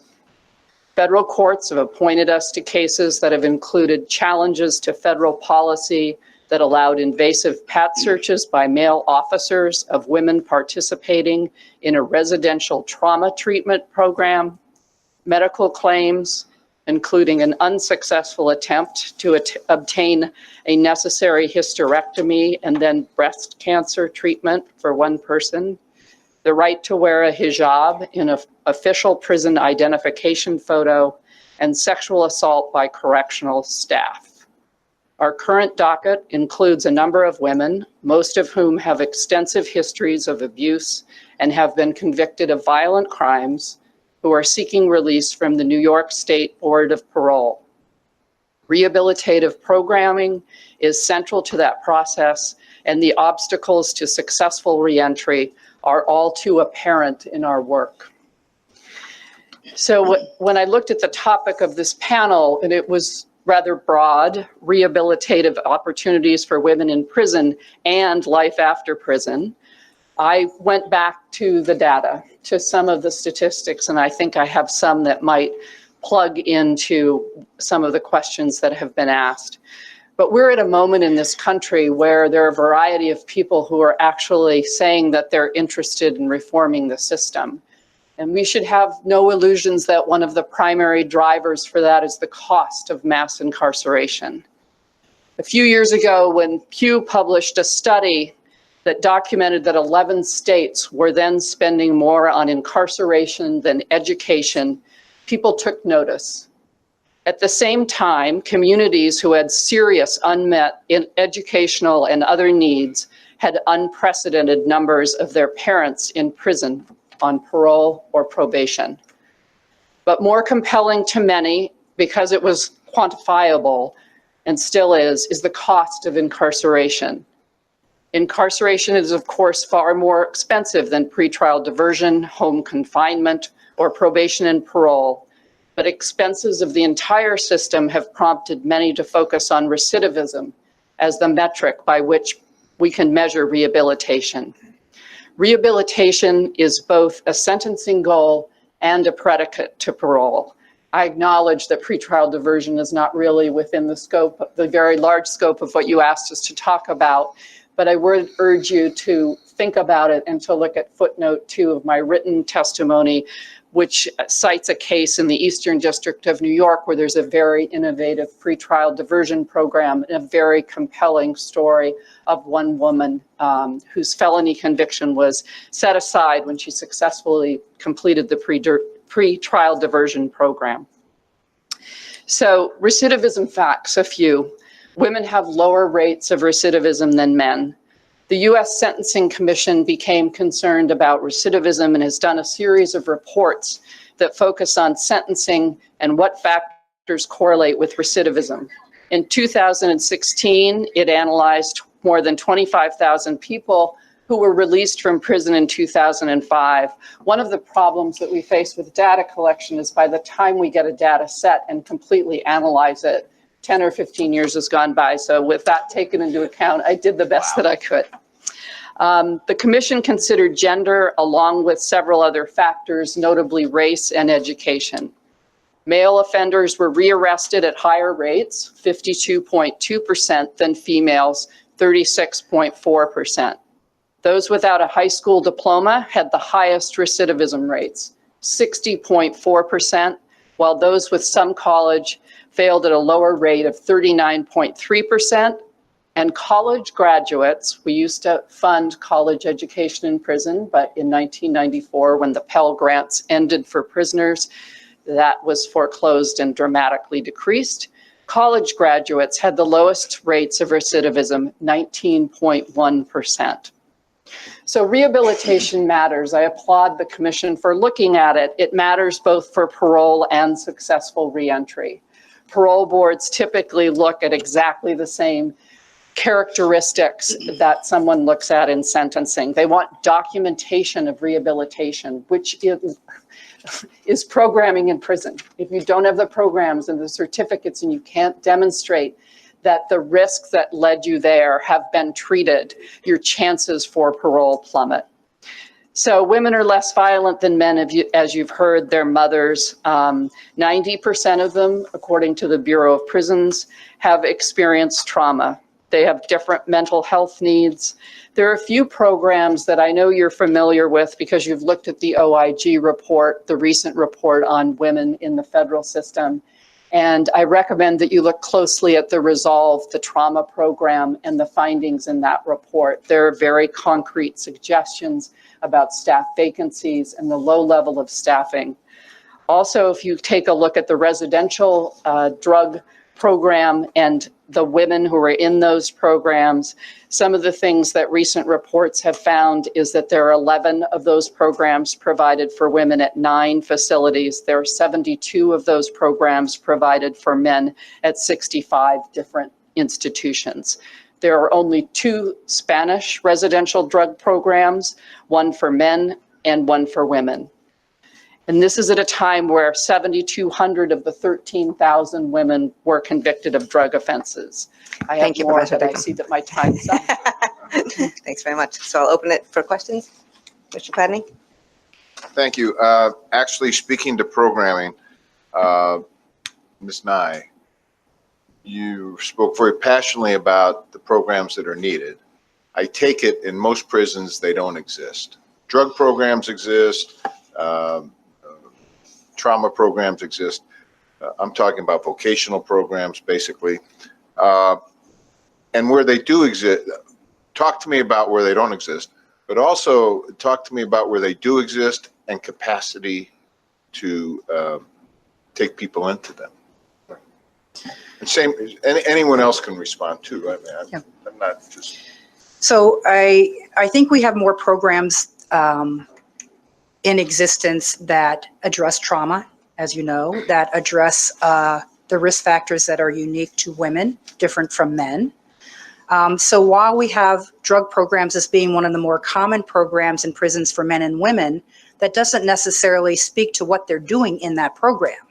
So some may call them a treatment program, and it's really a support group. It's not what I would call a treatment program facilitated by a clinician or a professional who understands how to do that. And it's certainly not a holistic program in some of the ways you've heard earlier that are sort of talking to women about all the different ways in which substance abuse kind of is part of what she's doing. I mean, you've heard from Ms. Burton about what it was that triggered her substance use. That's true for many women. So it's not that substance abuse is the particular issue. We're not treating the issues that got us there to begin with, which has to do with sort of the trauma and the past history, et cetera. So I find, at least in all of the prisons I go to, I find that there are programs. Typically 10 to 20%, I would guess, is what I see about the capacity and the number of people who can participate in them. I have never seen a prison where everyone is getting any programming who wants it. Never. Some of that's about money. Some of that's about the nature of prisons.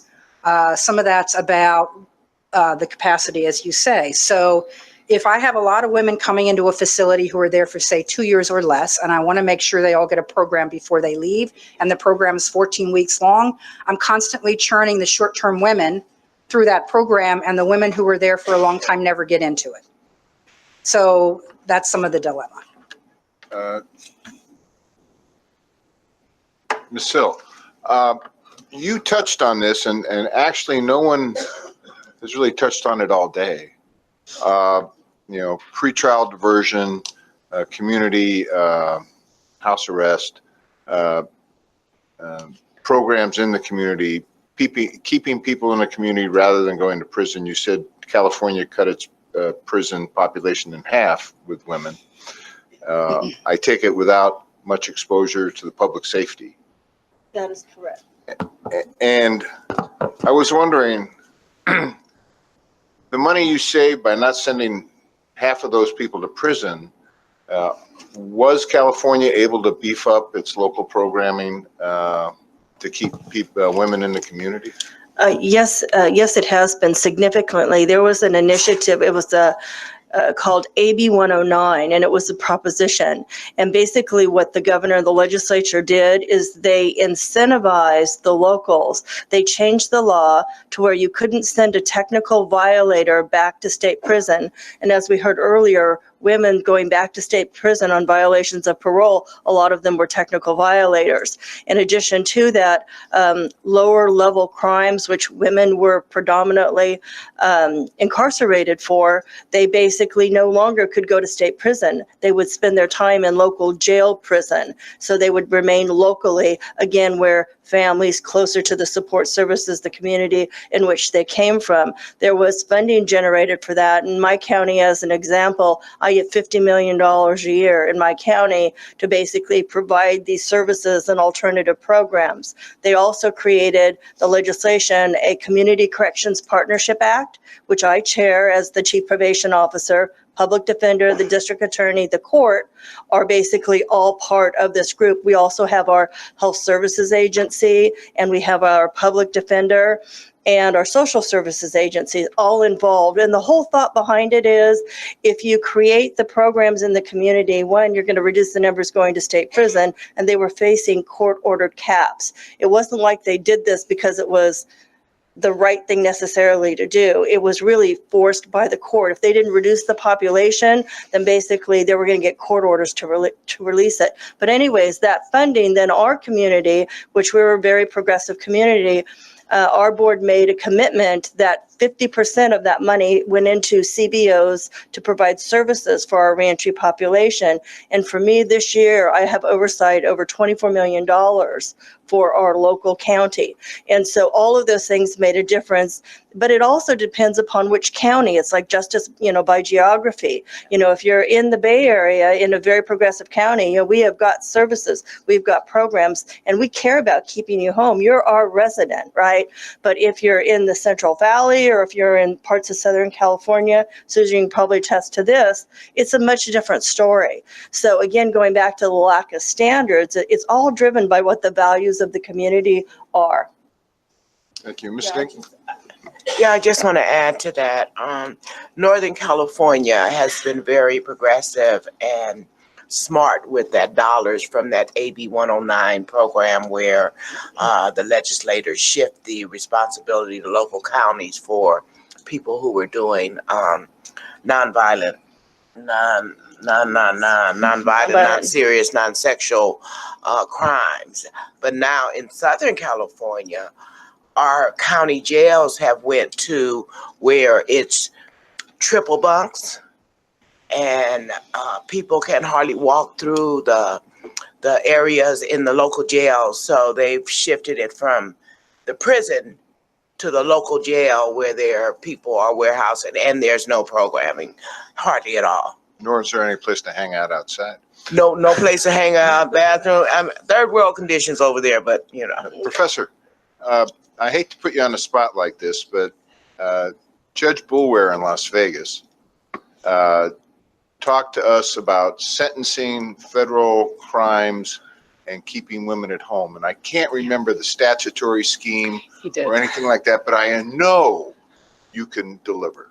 This is in the Ninth Circuit where we were last April, and it was a very specific section of the U.S. Code, and he's a man on a mission to educate defense attorneys that judges actually have the power, and he has been doing it to sentence.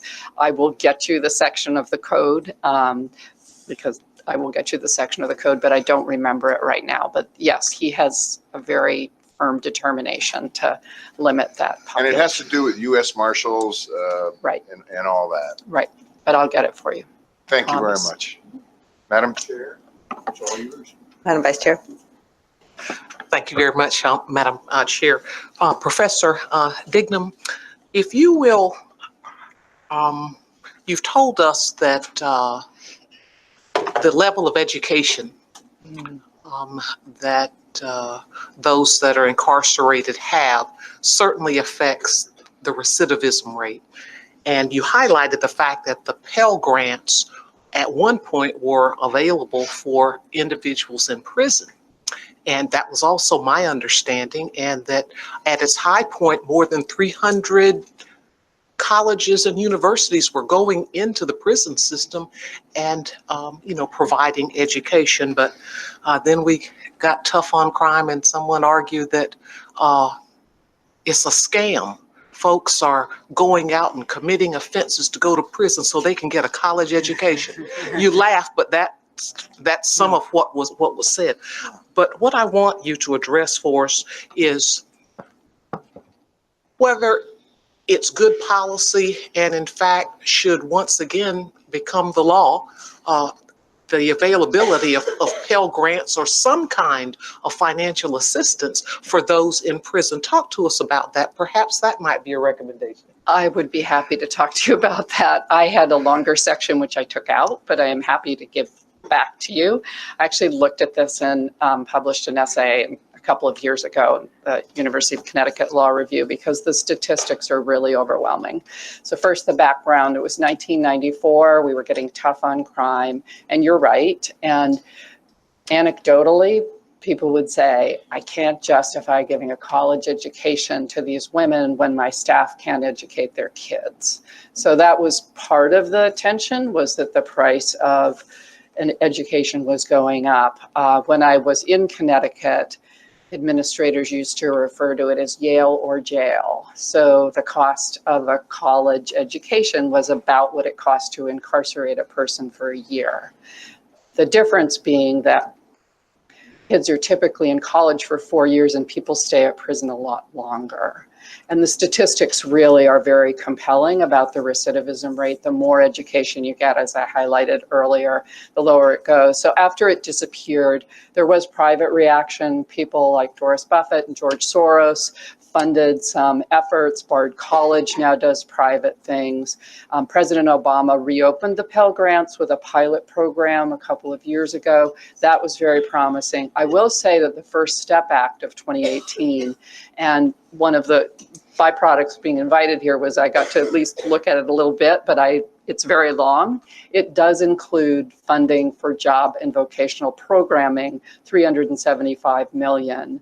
At Columbia, we have a Center for Justice that takes a lot of educational programs into the prisons, and we're hoping to clone that effort at different universities around the country. And we're going to look at that provision and see, and it specifically also authorizes groups from the outside to come in. So I think the notion is this is going to come from outside.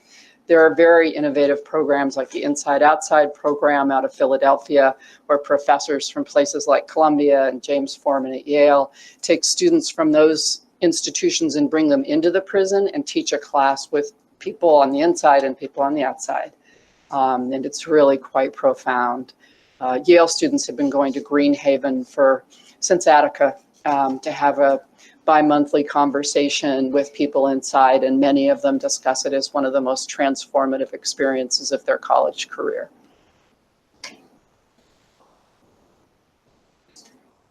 Ms. Burton, you touched me when you said that that it was offensive for the term offender to be used, and at the same time one is reaching out and talking about help. Please tell us what you would deem a more appropriate way to refer to folks, because we certainly would want to do that. So I'm a person. I'm held as a prisoner, or I'm formerly incarcerated. But I'm not an offender. You know, I survived some stuff. You know, I'm a survivor, but I'm a person. I'm an individual. I'm a woman. I'm formerly incarcerated. I had experience in the justice system. I consumed some of their products. But when I hear the word offender, or those offenders, it just doesn't fit with, here I'm an offender, and then I'm gonna help you with the trauma. Or, you know, I'm a trauma-informed offender or what have you, so. It's formerly incarcerated. Formerly incarcerated, people being held, but not offenders. Thank you for enlightening and educating all of us. Thank you. Thank you for asking. Commissioner Arasaki? Um, I'm very interested in sort of how you can use the technology these days to address two issues. One is the education and training. So with the technology we have today, you don't actually need to send people, and we've talked about how hard it is to get people to really rural areas to provide those kinds of educational services. So is someone trying to develop suites of things? Are there particular challenges to getting technology into the prisons that it would be helpful to have some, someone create guidance about, or to say to foundations, hey, this is some place that you might be investing? Because we see on television all the time, right, these adult learning at home on the internet systems. My alma mater provides learning, if you want to, for alums, right? So what is going on there? And the second thing is, increasingly today, you're not a person if you don't have an ID.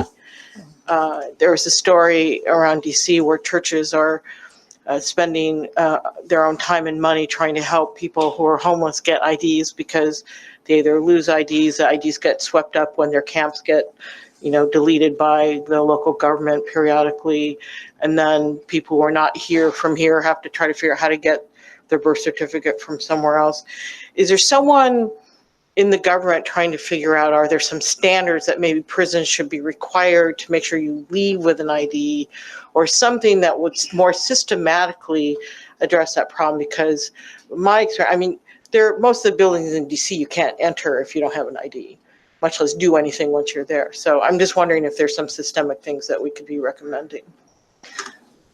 I'll take a couple of those. In California, the governor and the legislature, they mandated CDCR to partner with DMV and to create the ability for individuals returning home or returning residents to basically get their ID before they're released. I won't say that they're 100%, but they are so much better than they were before. There are educational learning networks also. The education is there. It really is just a matter of, and it's been there for quite some time, to set up the internal networks and the technology to allow it to be education on demand, from a variety of universities.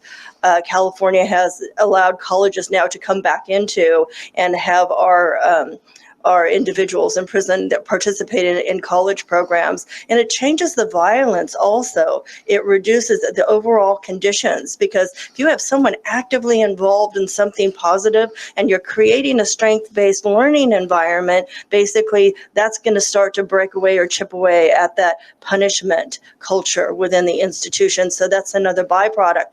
The other thing that some prisons are doing, certainly in California it's allowable now, is to have technology to allow the inmates to access. We actually have at San Quentin the last mile coding program, and they code, and there's a partnership with Google. Individuals that graduate and are released from prison going home then go to work for Google at this, where I have a youth detention center, a juvenile hall, and basically we're bringing that technology into, so that my youth in juvenile hall, where the really historically there was always a concern that basically inmates in custody would use the technology to reach out to victims or to do, illegal things. And in fact, some of those things have happened, but technology has come so far now. There's all kinds of protections, firewalls that you can create, but that's historically where the resistance has come from.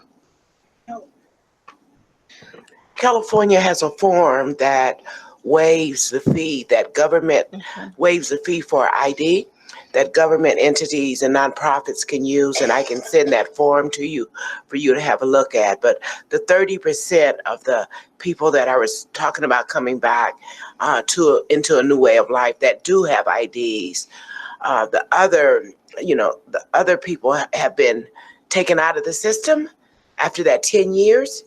And so they don't get their IDs, and it's more difficult to get their ID, to get the paperwork, the birth certificates, and all the documentation needed for an ID, and then onto the Social Security card. But the state legislature did pass a law that says CDCR should have people released with IDs. They just, I guess it's improvement. progress, not perfection. So, I think that's but I'll also, send that form to you. that's also true in many other states. I think coming out of the reentry efforts supported by the federal government over the last 20 years, and there have been numerous programs, there has been a big focus on this issue. But as you've heard, it's not always an easy thing to find a birth certificate, which may be in a very different state than you are residing at the moment, which you need to get an ID. And unless there are folks who are willing to do that, it takes a long time. I was recently in South Dakota where I'm working with a program to keep women out of prison. Many of them, I should say all of them in this program at the moment, are Native American. A woman who has never had a driver's license in her life is in her 30s. Staff took her to the reservation, which was an hour's drive. They spent a couple of hours there just trying to figure out where her birth certificate was and what it was, where it was. They took her to DMV. She got a driver's license. That was almost a full day of time, of somebody's time. She was not able ever to navigate that on her own, but that's what it takes to do that kind of work. In regards to your technology question, I've seen more and more prisons distributing tablets to the women, and that's a key opportunity to do higher education and other kinds of programming. It's certainly not in every prison, but it is more, and it's becoming more and more the case. I was recently in a very large prison where all the staff and the women are on the same internal email communication. So every time an announcement goes out, everybody in the facility knows what's going on. They use that for scheduling. They use it for all kinds of things. So I think it's coming along. Are there programs or something that the federal government could be recommending, or pilots they could be helping to fund, or companies they could be convening? Like what helpful role, if any, could the government be playing? Well, this doesn't directly answer your question, but I think the last Attorney General, Mr. Sessions, fired the person that Mr. Obama appointed as head of education in the Bureau of Prisons. Good to know. No, but to get back at the state level, my experience is so much of it depends on the warden and the director of corrections. In Maryland, a few wardens ago, we had a wonderful woman who was willing to get somebody to do the rewire, and because the buildings are real old, so they had to rewire the building, and then a group of us volunteers bought tables and bought computers and bought printers. We also started a college program. It's since been taken over by Goucher College, but volunteers started the college degree program at the Maryland Correctional Institution for Women. I'd like to mention a program that while I was touring with my book, I went in the Arkansas Department of Corrections, and there was a program that was being delivered by the staff there called Think Legacy. And I left there feeling so moved and impressed by the participants in this Think Legacy program. And I would say, maybe you look into that Think Legacy with Nicole Smart in Arkansas Department of Corrections. It looked, felt, and seemed as though she had created a program that was very, very forward, very rehabilitative, and I don't know the exact words I want to say, but the people were so responsive and connected more than in any prison I'd ever been in, and I think it was because of that Think Legacy program. Maybe I'd like to pick up on that last set of points, if I could. You described, Ms. Burton, your work as sort of a filling a need that the prisons don't in supporting recovery, and or your work in the last couple decades.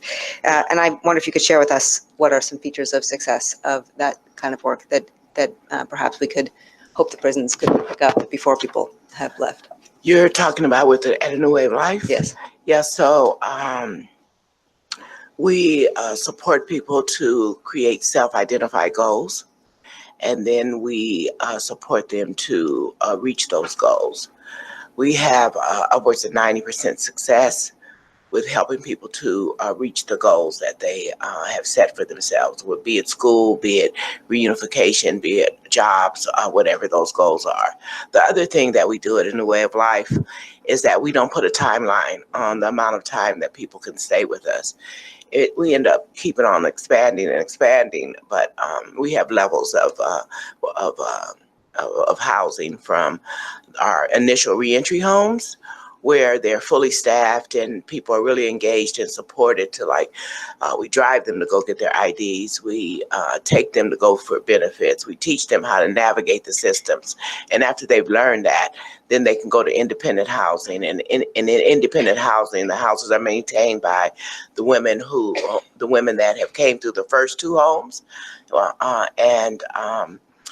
They stay there until they can save up enough money to move out independently, but they're not on a timeline to say in 90 days you got to be through, or 60 days you have to be through. We know that reentry is very individual and success is very individual. You might have one woman who gets it all together in 5 months. She gets out, she gets the job, she saves her money, and she's able to move out. You might have someone who doesn't have a well-paying job, doesn't have money management skills, and it takes a little more time to work with them. So they have the security and safety of knowing that they're not going to be dropped off, or the services stop at some point. We have employment specialists. We have a team of lawyers to help them reunite with their children, to help them through employment challenges or different areas. We post-conviction relief. The lawyers work with them and the broader community. And then we also teach them leadership development. We teach them how to go and speak with our elected officials. We take them to Sacramento. We take them to Board of Supervisors. They might come here with me and be a part of this community, be a part of understanding what this commission does. And so we engage them in a way that says that their voices are important, their experiences are important, that they are important, and that they're invested in and they're supported to go on beyond what probably they ever dreamed imaginable. They ever imagined was possible. Like I'm here today, and I never imagined this was possible, but someone invested in me, and so I invest in someone else. Thank you. Yeah. Ms. Still, your written statement recommends that custodial facilities create a cultural environment where staff understand how to effectively manage disciplinary issues within a balanced system of support and accountability. And I hope you could describe for us what the features of such a system are. Yeah, in terms I of... think your microphone's maybe not on. Oh, no, Is it on? Yeah.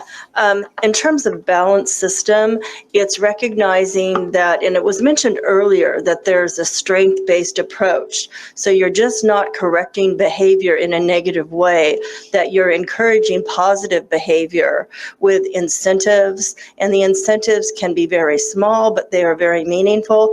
That helps to change the culture. And then also in terms of the way that disciplinaries are looked at, what's driving the disciplinary?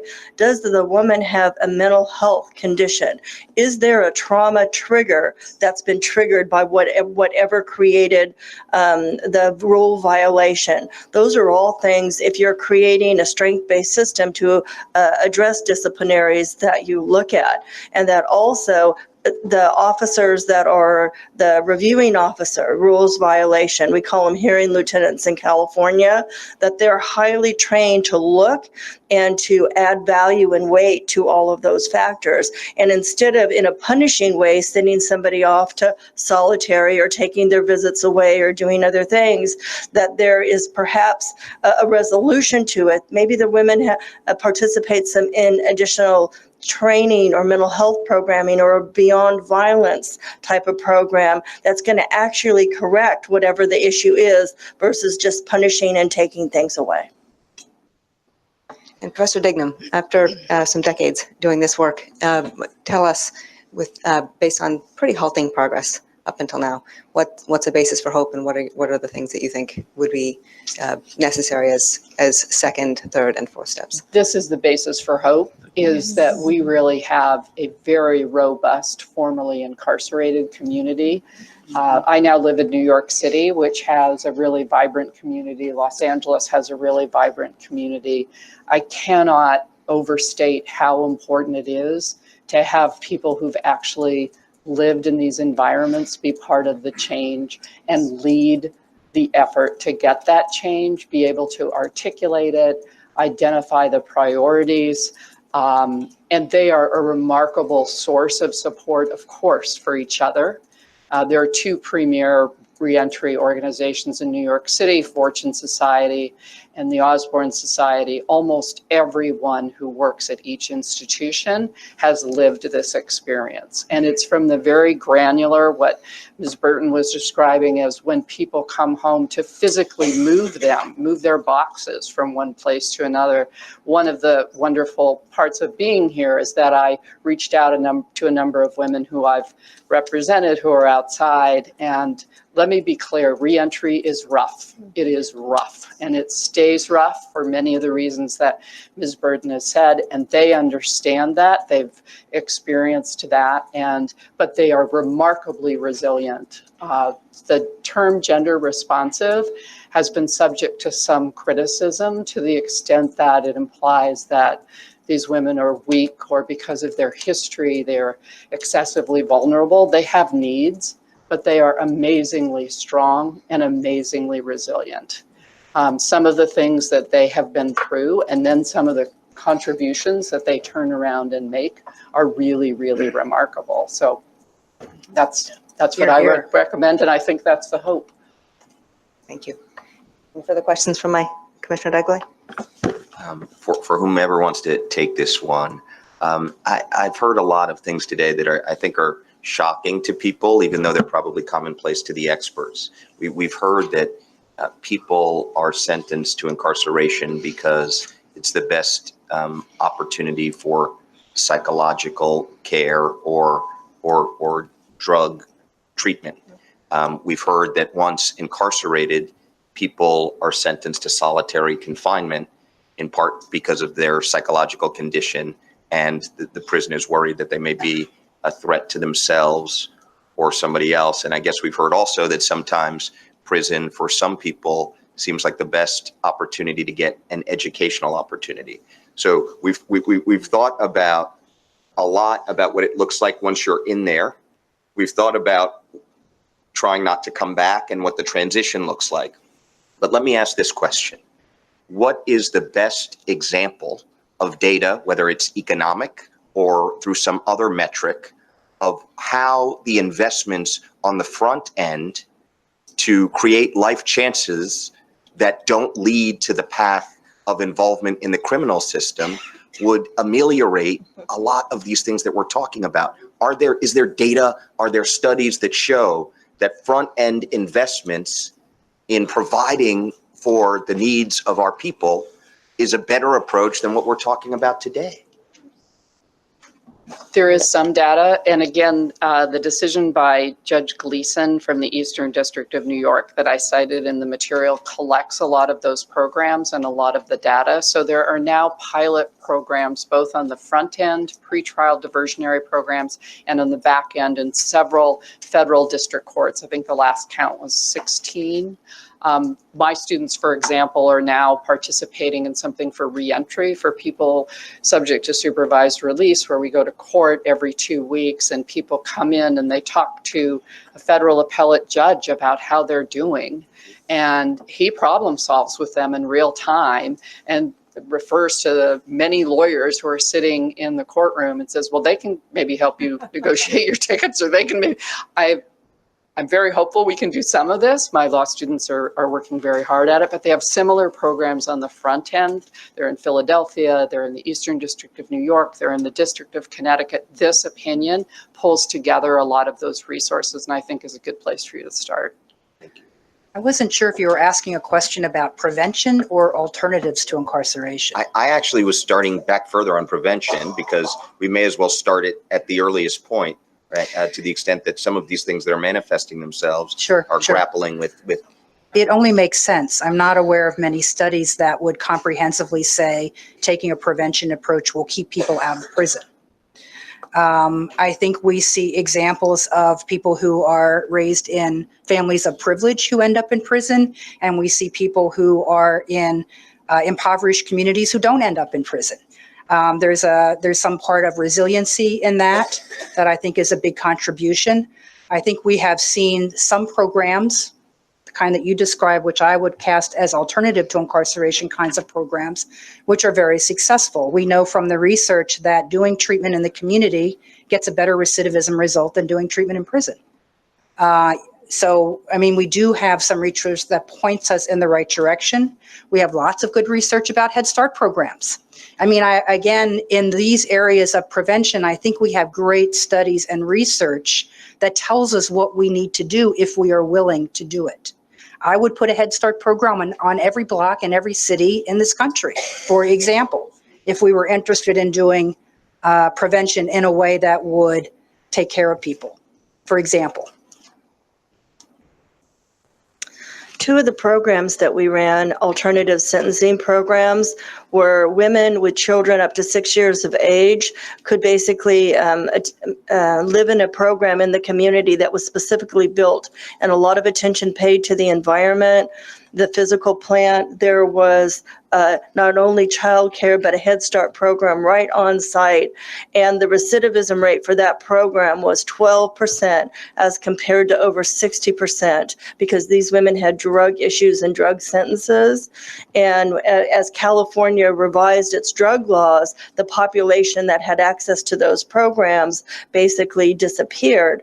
And so now the programs don't exist, and that type of program was not created at the local level, at the county level. So sometimes there are good intentions to try and reform, like with some of the drug laws, but then it takes these critical services that the women need, and that really not only help them, but help their children. And putting my chief probation officer hat on for the juveniles, invest in, truancy. It starts with truancy. You can look back as soon as second grade, and you can see patterns exist if we invested and we basically provided support to the families to keep the youth in school, and also to help the families through whatever their issue was.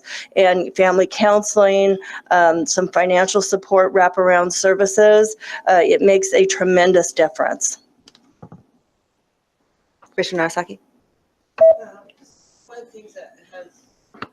One of the things that has struck me in the 4 years that I've been on the commission is how almost every issue that we look into, there's always a huge mental health component to it. And I'm wondering if anyone has been doing research, because we heard some witnesses mention today even that police and the courts end up putting people in prison rather than in mental health places where they can improve their mental health, because they don't exist.